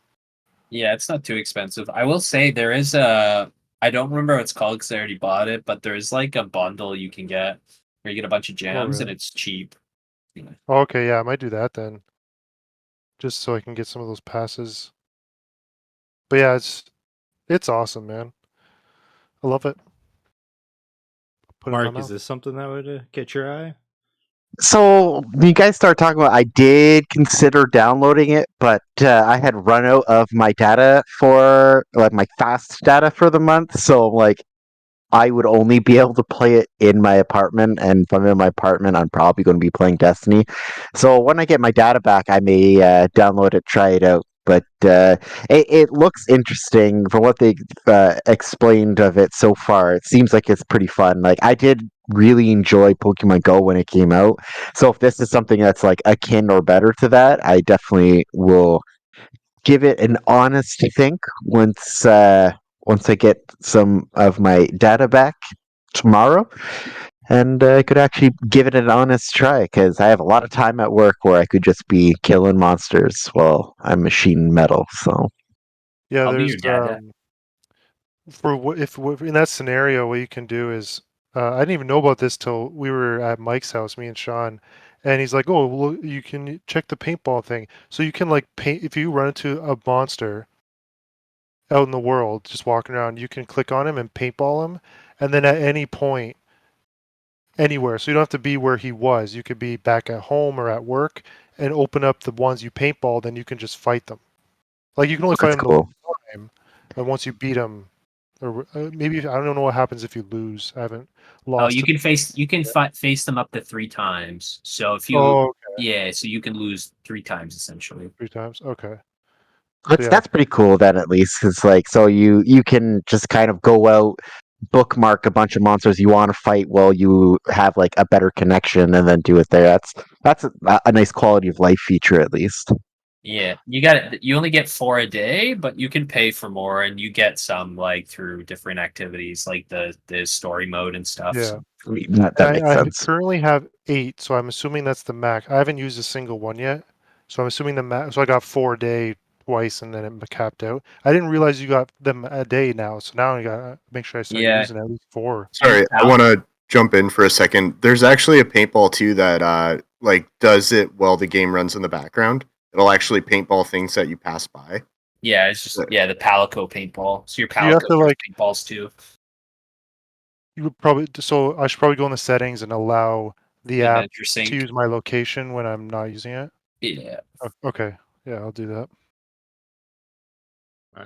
Yeah, that's That's definitely not pretty for cool. me. Like I liked Monster Hunter World, and as John screamed out last week, as I said it, I'm 100% in for Monster Hunter Wilds after seeing that trailer. Yeah.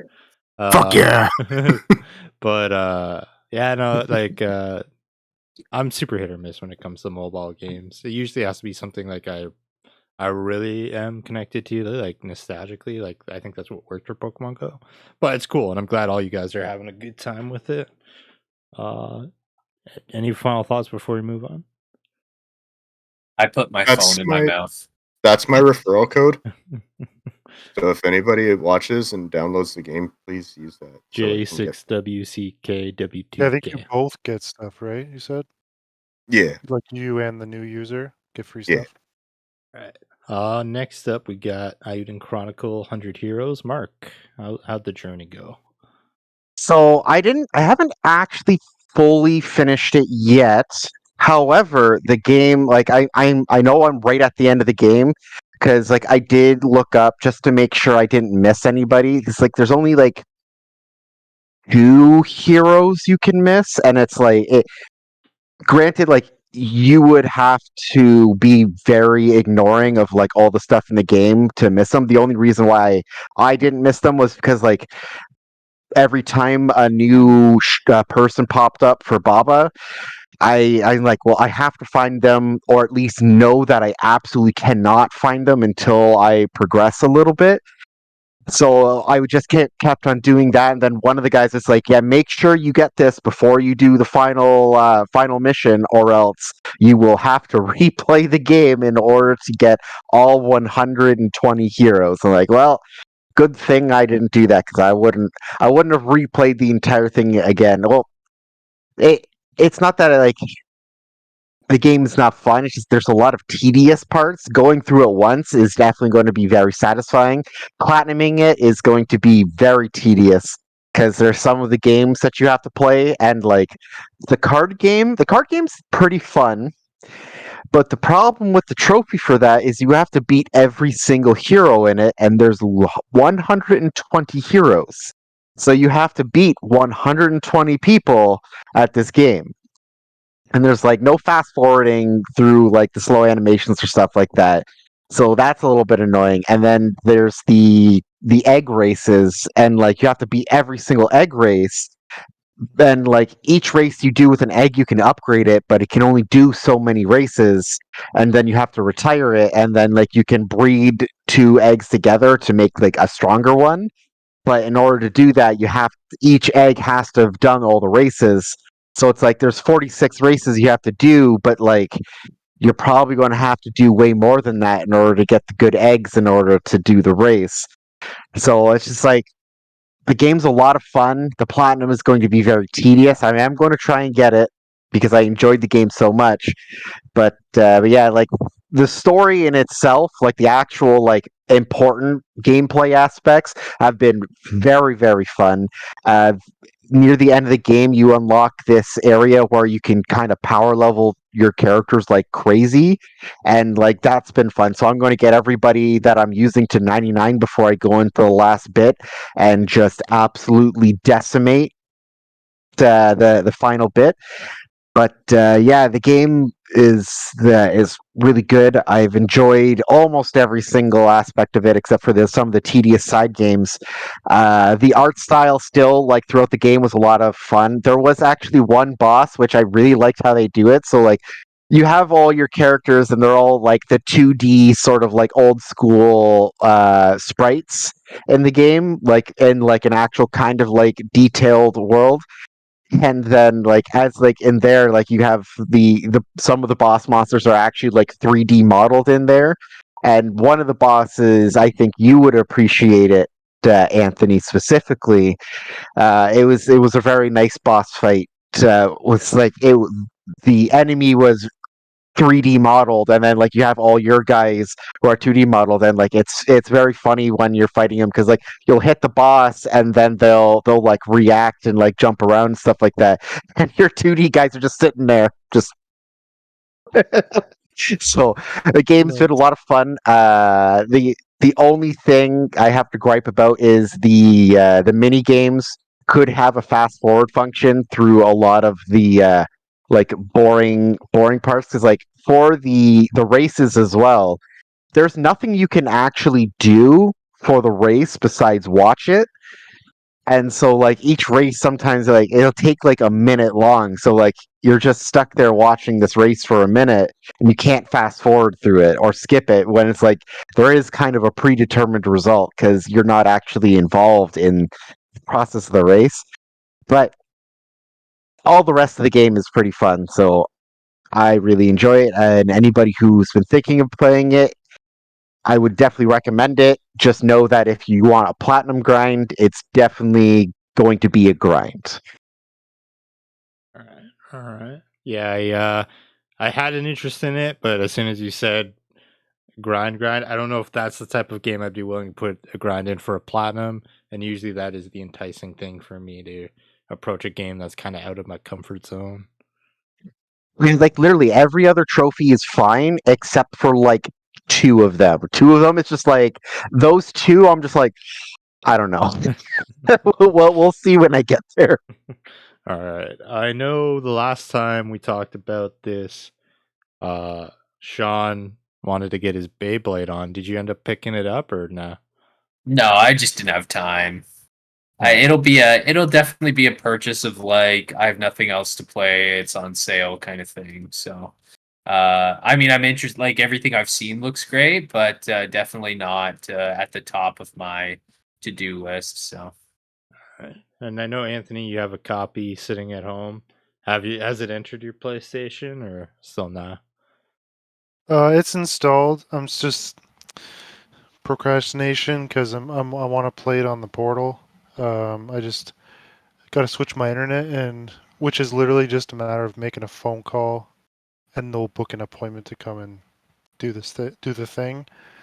They might even not have to. Like they might just be able to do it from there because I already have the equipment here. Is I own it, like my modem, my router. I don't know if they need a tech to come here for that, but I haven't done it. I haven't even called them. So I do need better internet though because I want to play it on the portal, and I just with my upload speed I can't. I can. It's just I have to accept that maybe once every 15 minutes it's going to either get choppy or sometimes it'll lose the connection and then I have to reconnect. So I just don't want to have that cutting up the experience, you know? So That's fair. it's in the plan and hopefully soon. I just got to stop putting it off. Um, I just don't like making phone calls. So I keep trying to tell my wife to do it and she says okay and then she doesn't do it. So I'll just blame her for now.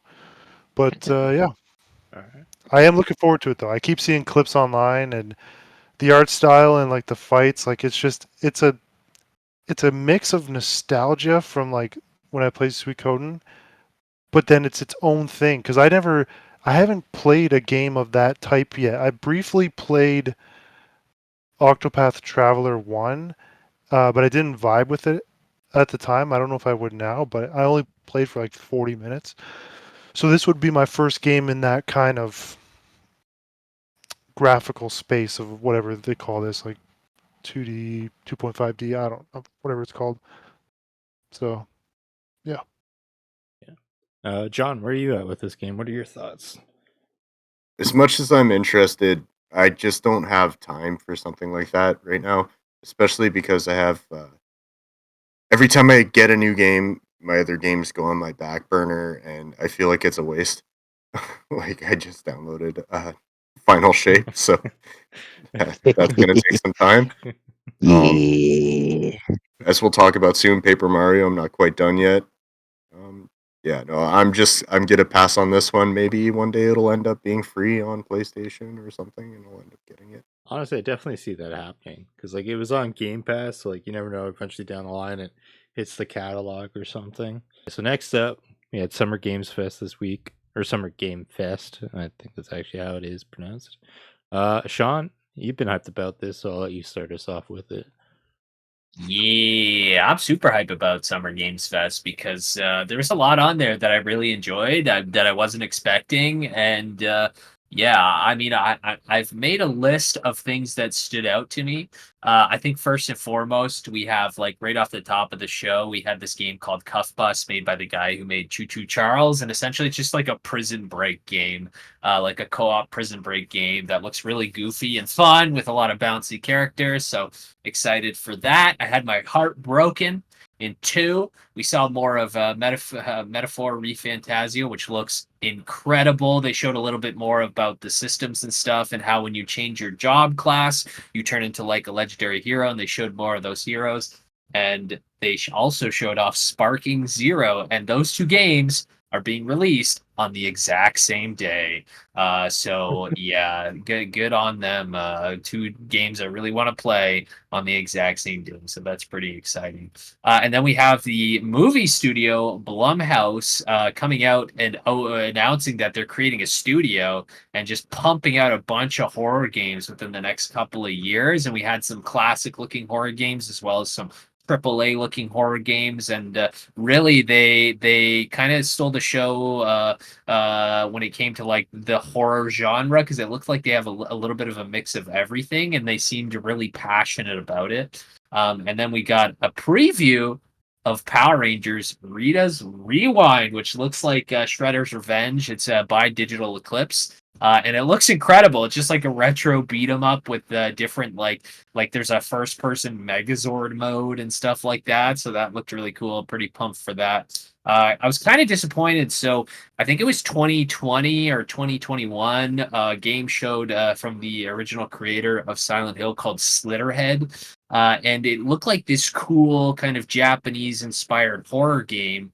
And we got a preview of that, and that's definitely not what it is. It still looks cool and it looks exciting. Not what I expected. It's more of like a Devil May Cry kind of game, with like kind of like a horror background.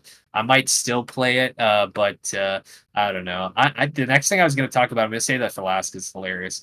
And then we got Wander Stop, which was it looks like a cozy sim game, but the creator is the creator of Beginner's Guide and Stanley Parable. And if you know anything about those games, they're known for their big twists. And it was kind of cool. It was like this character who's like, I'm a fighter, but now I work at this tea house, and they were doing like the sim thing. And then the trailer ends, and they're having like an existential breakdown. So really interested to see what comes out of that. There's lots of talk at the Summer Games Fest about the gaming industry and like the layoffs and stuff. And I think that's kind of why I was excited about Blumhouse Games, but as well, like Innersloth, the creator of Among Us, came out and they were talking about how tumultuous it's been. So they've created a studio called Outer Sloth, where essentially they help fund indie games. So that was pretty exciting. We got a preview of the Among Us TV show. It was kind of disappointing because they just showed the animation, and with a cast that's as stacked as that is, you want to see, what they're going to sound like and get a better idea of that. For something that I'm pretty excited about, Alan Wake 2 finally has a physical edition, which you can pre-order, and then they, of course, dropped Alan Wake 2 Night Springs, the DLC for Alan Wake 2, during the showcase, or the day after the showcase. I think it was yesterday, so super excited to play for that. I was excited that Dark and Darker is back on Steam. I was mostly excited because of what Mark said. It's free. Nothing better than a free game. But then come to find out that that was actually a little bit shady, and that the most of the game is free, but eventually you'll hit a spot where you can't progress anymore, and you have to pay $30, and that is not what was advertised. They didn't say like partially free. When the announcement came out, it said free to play, so that was kind of annoying. And then of course, PAL World updates. They're adding a new area, a new island. They're also adding some more raids. There's an arena now, so you can face off against your friends and their pals. They're adding more pals. They're adding a base that's basically an oil rig, so I'm pretty excited about that. But the game that stole the show, I think for everybody, is this game. I have no idea where it came from, but is this game Killer Bean. And it's literally a first-person shooter roguelite where you play as a bean doing like sick parkour flips. He's about to kick a grenade right here. Oh no, he catches it. Yeah, under the leg, alley-oops the grenade. Like, this game looks insane. I have no idea. Like, watch this. Like, out the window, like, that is incredible. Like, what is this game? It looks ridiculous. And like, when I started watching, I've never been so hyped for a thing I have no understanding of. And then they said it was a roguelike, and I'm like, how can this possibly even exist? Like, this, it looks incredible. Maybe I'll skip ahead a little bit, but it's just like he's just doing the craziest stuff. He's fighting a cyborg. He's doing some Call of Duty finishers there, punching some peeps. Oh, look at that. Suplex, breakdancing, shooting guns. Like, what is this game? So pretty excited about that. And yeah, I honestly like I had a great time watching it. I know they said like oh, don't expect anything big, but I think everything they showed was like there was a couple of stinkers. Like, there's the I was watching the Kind of Funny one, and there was the Battle Aces, and Battle Aces had this like killer animated intro with like mech battles and stuff like that, and then they're like, now to talk about the gameplay, here's the studio, and they're like, this is an RTS game. It's like everybody was like, oh, but I think people who like RTSs will like it because it looks pretty cool. But yeah, I was very happy to hear like even Jeff Keighley came out and talked about like the game industry and everything that's happening and the layoffs and how like a lot of people are unhappy. So they really wanted to showcase indie projects and indie games, and that's exactly what they did. Like, there wasn't a lot of like huge announcements in terms of like AAA games, but there was a lot of cool games sitting out of a pocket of like ideas that don't really exist, like a sim that has like a dark twist to it. So I was really interested, and I was going through wish listing everything. Hopefully they don't all come out on the same day as Sparking Zero and Metaphor ReFantasio are, but should be a good time. Yeah, like when I ended up watching it, I enjoyed it, but like I didn't like leave feeling pretty high on the showcase. Some things that I thought were cool. Surprisingly, Lego Horizon, the graphics look really, really awesome for it. Like the way they do the animation reminds me of the Lego movies. I was really impressed with that, and it's interesting to see that not only coming to PC and PlayStation, but also the Switch. Since like that is like the Horizon games are PlayStation exclusive. Obviously, it's a different developer for the Lego game. It's just cool to see.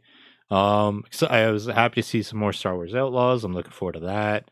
One of the ones I'm really excited about is Hogwarts Quidditch Champions, which for this is going to benefit all of us. When it releases in September, it'll be day one free for PlayStation Plus subscribers. So we will have access to that game without having to spend any money on it. As Nice. Sean mentioned, I was super hyped to see Power Rangers Rita's Rewind. I'm actually really excited about that. Growing up, I love the Power Rangers. Alan Wake 2, the Night Springs DLC looks sweet. I don't know. Eventually, I will get to it. I don't know when I'll get to it, but I'm excited to check that out. It was cool to see Valorant is getting console release. They're working on that right now. They have, I think, a beta coming in July. Saw some more Phantom Blade Zero. And last week I mentioned hoping Activision would be like, hey, here's Tony Hawk's Pro Skater 3 plus 4 remix. That didn't happen, but we did get to see a bit of Skate. So I was happy about that. Yeah, like there was like definitely some stuff I walked away from that showcase with where I was like, oh, that was awesome. That's cool. But like nothing that really got me hyped. Anthony, what were your thoughts on the showcase? Yeah, unfortunately, I haven't seen it quite yet. I just haven't gotten around to it. But just looking at the list here, there are some games of note. I'm definitely excited to see what they show. Like Avowed, like with the Xbox one we're talking about here, Avowed. I'm really hyped for that, so I want to see what they showed there. Fable, I'm on the fence, kind of do want to see it. Anthony, Xbox. we're just doing the Huh? one from the Friday, the summer games right now. The next topic is the Xbox one. Oh, okay. Oh, okay. Yeah, we skipped a couple. Okay, yeah. Okay, yeah. I haven't seen it unfortunately, so Oh, okay. Oh, don't no have much worries. info on it. Yeah. No worries. John, did you end up watching it? I didn't watch it. I kind of skimmed through like some of the games, and while you guys were chatting just now, I watched a couple trailers. That bean game that Sean showed looks phenomenal. What's happening? Yeah, another one that stood out to me was Slitherhead. I think it's called Slitterhead. Yeah. Slitherhead. Yeah, that looks pretty cool, like a Japanese like horror kind of vibe to it. Batman Arkham Shadow looks dope. Can't wait for that. And then there was one more that really stood out was Star Wars Outlaws, and that kind of like gives me the idea that it's going to be like an open world type thing, maybe like interplanetary, like you'll be able to go to different planets and stuff. But it kind of gives me like Star Wars meets like Red Dead kind of vibes. So kind of excited for that as well. Yeah, Outlaws. I'm excited. That comes, I think, in August. It's just cool to get a Star Wars game coming. We're like, hey, we're not gonna throw lightsabers in this, and it's coming from like the developers of the Division, which like they've always had a really, really smooth gunplay. So I'm excited for that. Mark, did you end up seeing any games, or did any of these catch your interest? I did not watch it, but the Metaphor ReFantasmo one, as Sean is currently playing right now, that one sounds like a game that I would definitely really dig. And out of all of them right now, that's probably the only one that I would ever. I have. Well, the bean one also actually looks pretty funny. So Yeah. yeah, see the bean one and Metaphor Rephantasmo or Refantasio. All Gotta right. get that bean. Any final thoughts on the Summer Games Fest before we move on? Yeah, you gotta get that bean. All right. Anthony, I'll let you start us off with this one since we basically had to interrupt you because of the confusion on all our parts. But the next topic is the Xbox Showcase and the Call of Duty Black Ops 6 Direct. So what were your thoughts? I know you didn't watch it. You were like kind of going into the list of those games, but what were your thoughts on Oh, it? okay, yeah. Yeah, so I just got the list here that we got that you sent. So I haven't seen it yet. I'll get around to this most of all this tomorrow, most likely. At least what I'm interested in. I'm not going to watch the whole thing, especially Xbox. No offense, Xbox, but you don't have many titles pulling me in that direction. But the few that are Avowed. I've been pretty interested in that one for a while now. I know it's not going to be probably not a huge game. Um, if you do comparative to like Outer Worlds versus like the Fallout games, right?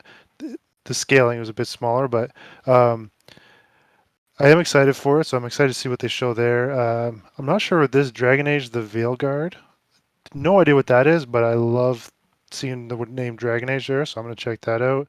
Fable, I don't know. I'm on the fence with that. Hopefully, what they show is good. I'm sure you guys will tell me. And State of Decay 3. I really enjoyed the first one. Played a bit of the second one. I didn't even know they were making a third one. I might have heard that, but I don't. Yeah, like it. I hope it's on playable on the Series S, because I would definitely play that. But yeah, other than the rest of them, like there's some cool stuff here, but nothing that pulls my eye. Yeah, so Dragon Age the Veilguard, that is what we previously known as Dreadwolf. The Dragon Age game that's been in Ooh, development. Yeah. Yeah. nice. Hell yeah, dude. Yeah, they ended up renaming it and it's looking like a 2024 release. At least that's what they slated. They said fall 2024 in the video, so It's oh, not good for my wallet. yeah. All right, Mark, you haven't watched this either, right? But you got the list. Anything catch your interest? Well, there's two games on here that definitely sort of pique my interest, but unfortunately they're on Xbox. So I hope they're good just from my past experiences, but I probably won't end up playing them. Maybe I'll see if my laptop can handle at least one of them. But Gears of War E-Day is Gears of War was just like it was just such an amazing game back in the day, and then Perfect Dark as well. That one definitely catches. I played a lot of Perfect Dark back in the day. It was a lot of fun. It's like the classic shooters from the N64 age. Put a lot of hours into that, and interested to see how I'm pretty sure I saw it was like a remake of the first one. It's a prequel. Yeah. It's a prequel. Okay, Yeah. well that even better. I prefer them to make a new sort of storyline than try and like redo an old one anyways. But yeah, I'd be curious to see how that one looks. Like that one, maybe I'll see if I can get it on my laptop. But besides that, I doubt I would be able to run the Gears of War one. But that would be the one I'd be most interested in for sure. So what you could probably do when it comes out, like if you do a month of Game Pass Ultimate, that will give you access to xCloud, which is basically like the streaming, and you can like stream via your laptop. And then if you have your old like Xbox One controller, you can connect that to your laptop and just like play via that way and all that. So you do have a possible Interesting. option that you can definitely do. Well, I'll look into that. John, any of these catch your eye? Yeah, I ended up watching a couple of trailers of the ones that really have my attention. Fable, I really enjoyed the other games, minus two. So that one maybe I'll give it a shot. It depends. Like If they change the formula too much, I might not. Metal Gear Solid Delta Snake Eater looks dope. I can't wait for that. Um, what else? What else? What else? Of course, Dragon Age: The Veilguard looks fun, and I think maybe that was it. Yeah, that was it. That was all that I checked out. I mean, some of these other games probably would be fun. I mean, Perfect Dark back on the N64 days was was a good game. The remake that came out not recently, but more recently than the N64 one was kind of trash. But we'll see how they do with this one. Yeah. Otherwise, yeah, I haven't really seen too much. So. All right, Sean, how about you? Yeah, I think as a primarily like a Sony guy, I think Xbox really like showed their hand. They've had a bit of bad press in the last couple of months. And they showed that they basically have like a ridiculously stacked 2025. Outside of the games that are coming out this year, of course, we've talked about a few of the heavy hitters like Perfect Dark and Gears of War. I'm not super interested in Gears of War, but the trailer looks cool and happy that that franchise is coming back to life in some semblance.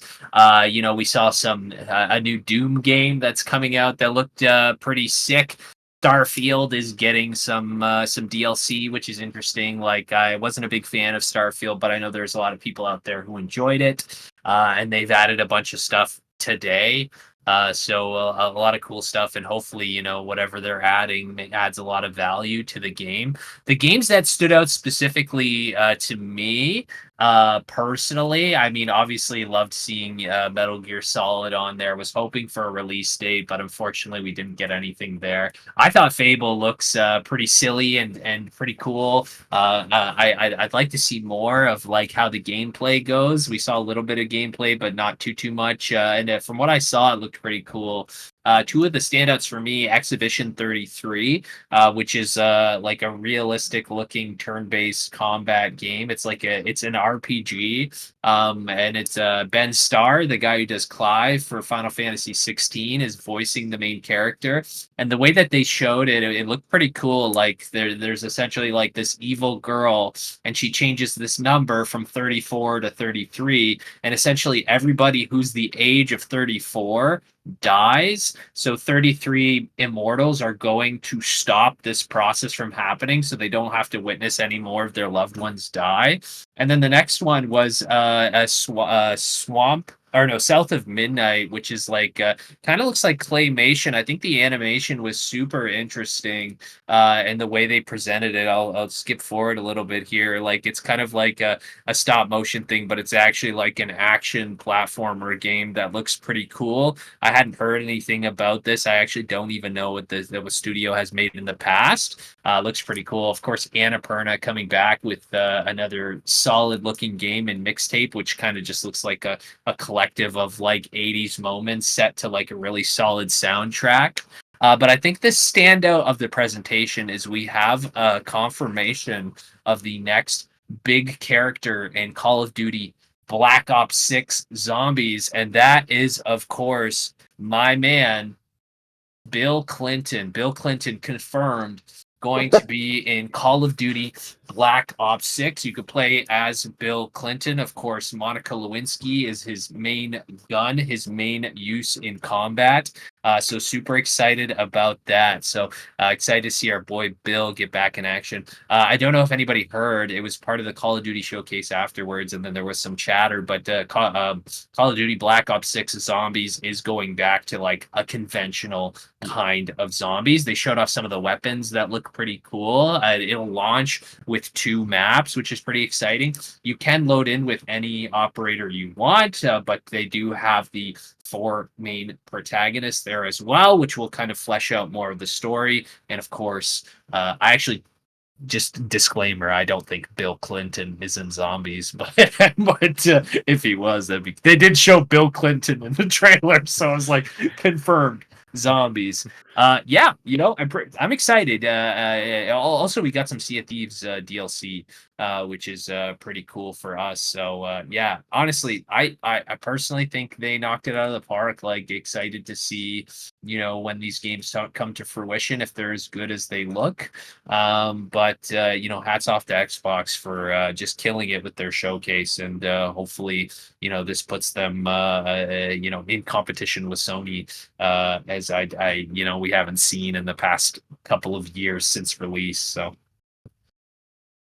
Yeah, like following up with what you said with Call of Duty, one of the coolest things they talked about during it uh, is the movement system that they've developed for it. It's funny going back to the game you showed, Killer Bean and all that. It seems to me that like they put a big emphasis on redesigning the movement. Like, you can slide, you can dive back, you can dive to the side, like a more organic movement that will not only just be in the multiplayer but be in the zombies experience itself. Which, echoing what you said, Sean, like the second theory, they said like we're going back to boots on the ground zombies traditional experience. I was very, very happy with that. And them saying 2 zombie maps at release made me even more happy. Um, yeah, unfortunately, at this point, I'm 100% getting Black Ops 6. Like, I will say I was pleasantly surprised with what they showcased. And honestly, one of the things I didn't expect to kind of get me even more excited is the fact that it's set in the early 90s. Just to go back to that time period, like, I think it's just really cool. Outside of Black Ops 6, for me, Avowed, excited for. Indiana Jones and the Great Circle, I cannot wait for this. I've been a big indie fan since I was a kid.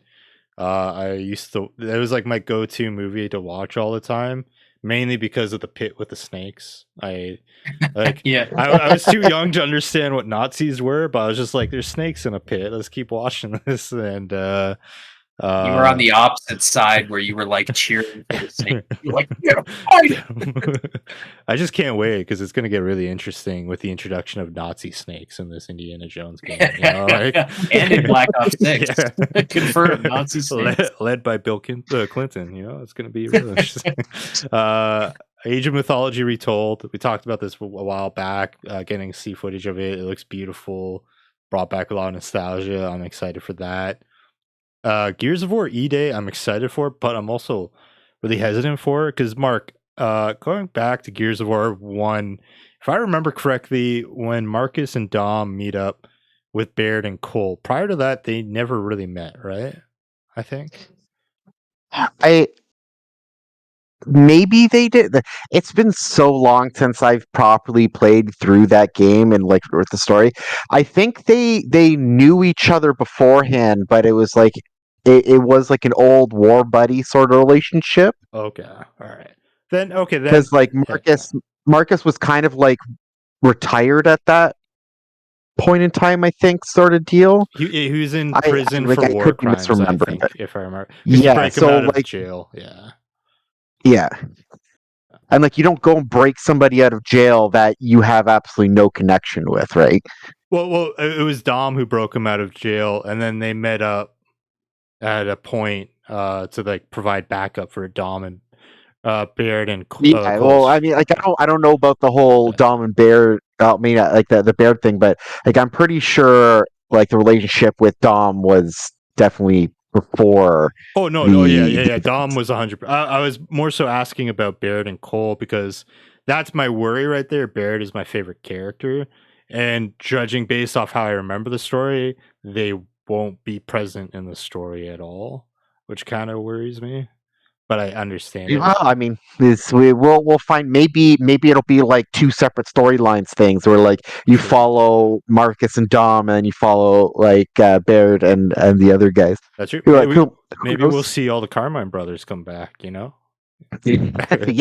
they won't. Well, I mean, the first Carmine, well, joined in the events of the first one. that's I fair, think it's that's only fair. the third Carmine, which is like the actual war veteran one. Oh no, they'll have like a mission where you play as the first Carmine in school, just like Yeah, taking a test. he's just constantly getting hit in the head with everything. Yeah. No, I'm excited for that. I really do hope Baird makes an appearance because he's one of my favorite characters, like in video games. Dragon Age, I'm excited for. Assassin's Creed Shadows, I'm excited for. The ones I'm interested in, but I'm kind of unsure about, are Fable and Perfect Dark. Those series never really resonated with me all too well, so I'll kind of see as I get closer to it. And the other game that kind of caught my interest was a game called Fragpunk, which is like, it has a really cool art style to it, and it was like a first person shooter with card based systems mixed in with it. So I'm kind of really interested in checking that out. Yeah, like the gameplay, the gunplay looked pretty sweet. Um and I think out of everything that was shown here, this is the one that kind of surprised me the most. Yeah, no, I think I'm excited for that. Uh any final thoughts on the Xbox showcase before we move on? If you Release could your put shit a on PlayStation and you'll make way more money. I mean, I don't think every game that was announced was exclusive to Xbox. So, Just release everything on PlayStation anyways. All right, final topic of the show. What's a favorite moment of yours in Destiny 2? Like this could be anything, like story wise, or just like a mechanic, or like getting a gun, anything like that. I'm gonna let Sean go first. I think I mean I love raids. Like there's no secret. Like I play Destiny 2 to raid. Like I do not play for any other reason. I enjoy the stories and I enjoy kind of dicking around, but my favorite thing to do in the game is raid. Without raids, I probably wouldn't play the game at all. And there's been a lot of fun experiences, that during raids. Some experiences we don't talk about, like the vault or Alex stealing Chris's orb. But I think my favorite experience was that I had stopped playing Destiny for a little bit at one point, and then I was convinced to come back on because Crota's End was coming out. And we were like, oh yeah, it's a super easy raid, super chill. Like we'll clear it, no problem. It's not one of the best raids, but it'll be a lot of fun. And I ended up getting pretty drunk. And all we were doing was the first. I think it's not even an encounter. It might be an encounter, but just running through and people just getting railed by giant lanterns. Like we'd be like, "All right, everybody, like you got to stay close, like stay together." And then someone would run off, and all we hear is, "Ugh!" Like they would just Shut get it down. railed by a giant. I think it happened to everybody. I think like at one point, everybody in the Yeah. fire team got railed by a giant lantern. So I think that's one of my favorite experiences. Nice. That is a good one. John, what's yours? Crota's End, when I ran up that hill before you guys were even ready. I'm just kidding. Yeah.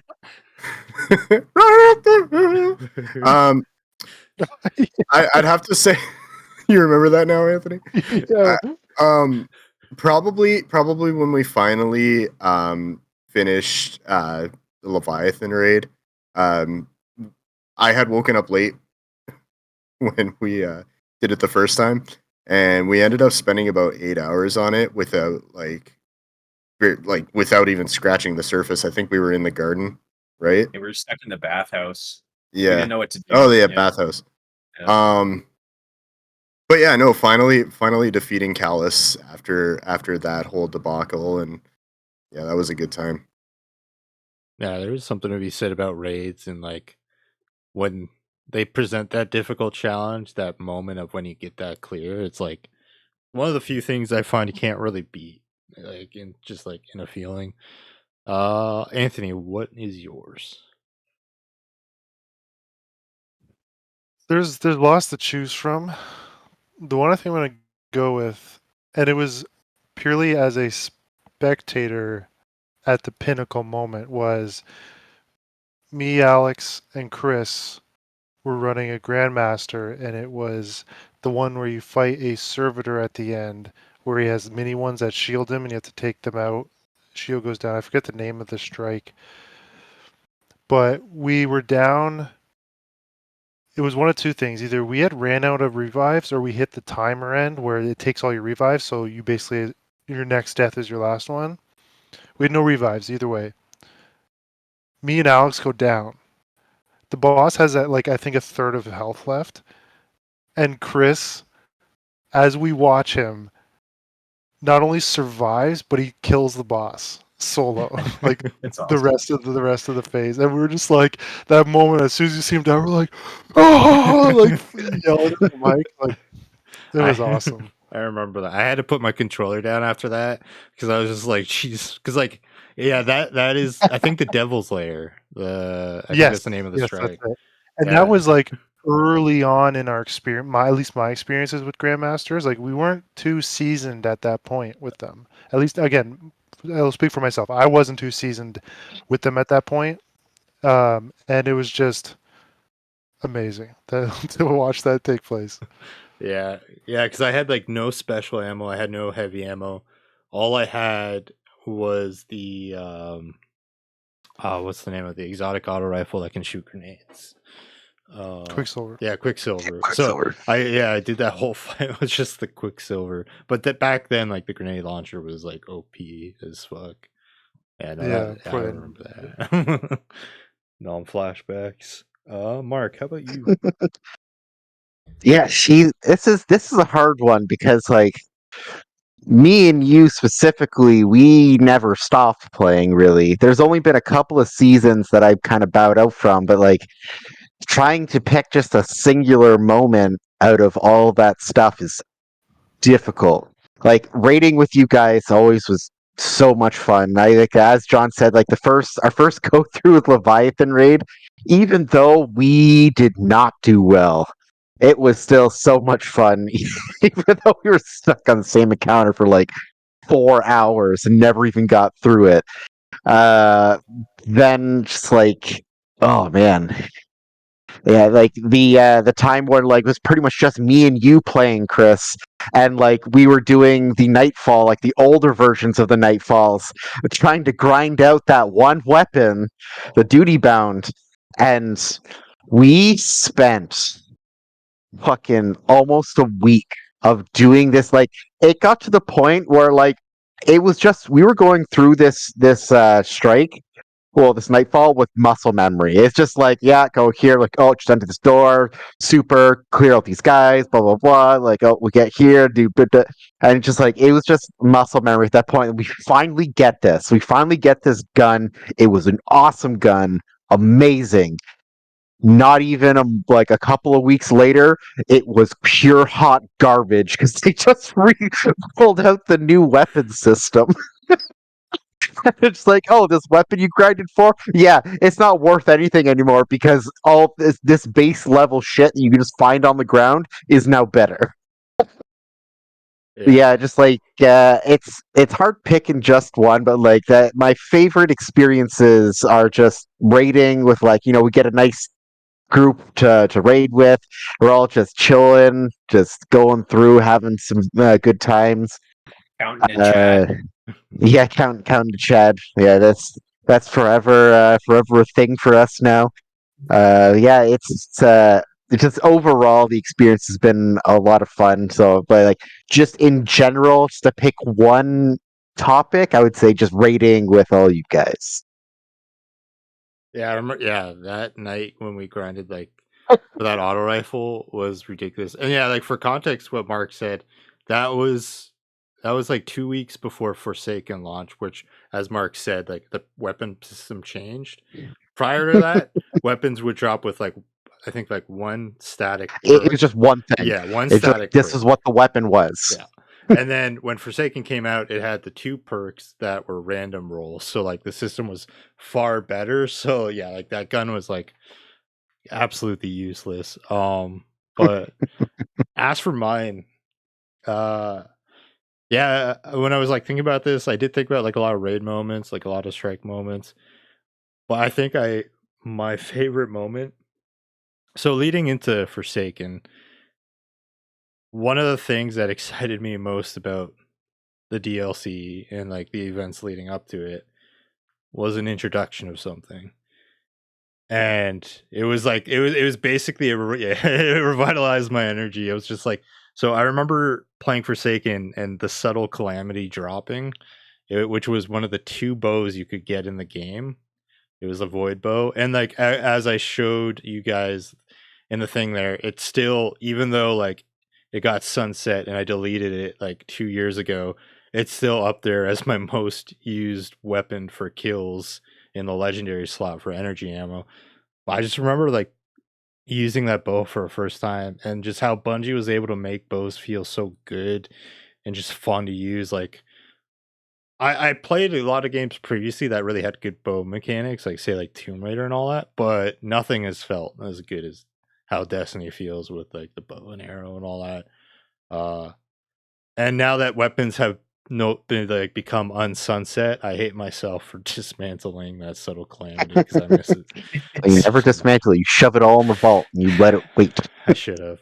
To be fair, I kept it for a solid year, and I was just like, it's never coming back, and then dismantled it. But yeah, and that was like a moment in Destiny where it was just like, this game just got so much better.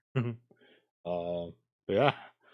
All right, so that has been another episode of the Guy Pie Podcast. I'm Chris. That's Mark. Bye. Anthony. See you. White guy with beard. Which one? Oh yeah. I'm Tim. You're the one who just said to use it as a code. And Pickle Rick. Pickle? Bye. Pickle Rick. Get it? Yeah. A real one. Get that pickle. That's a white.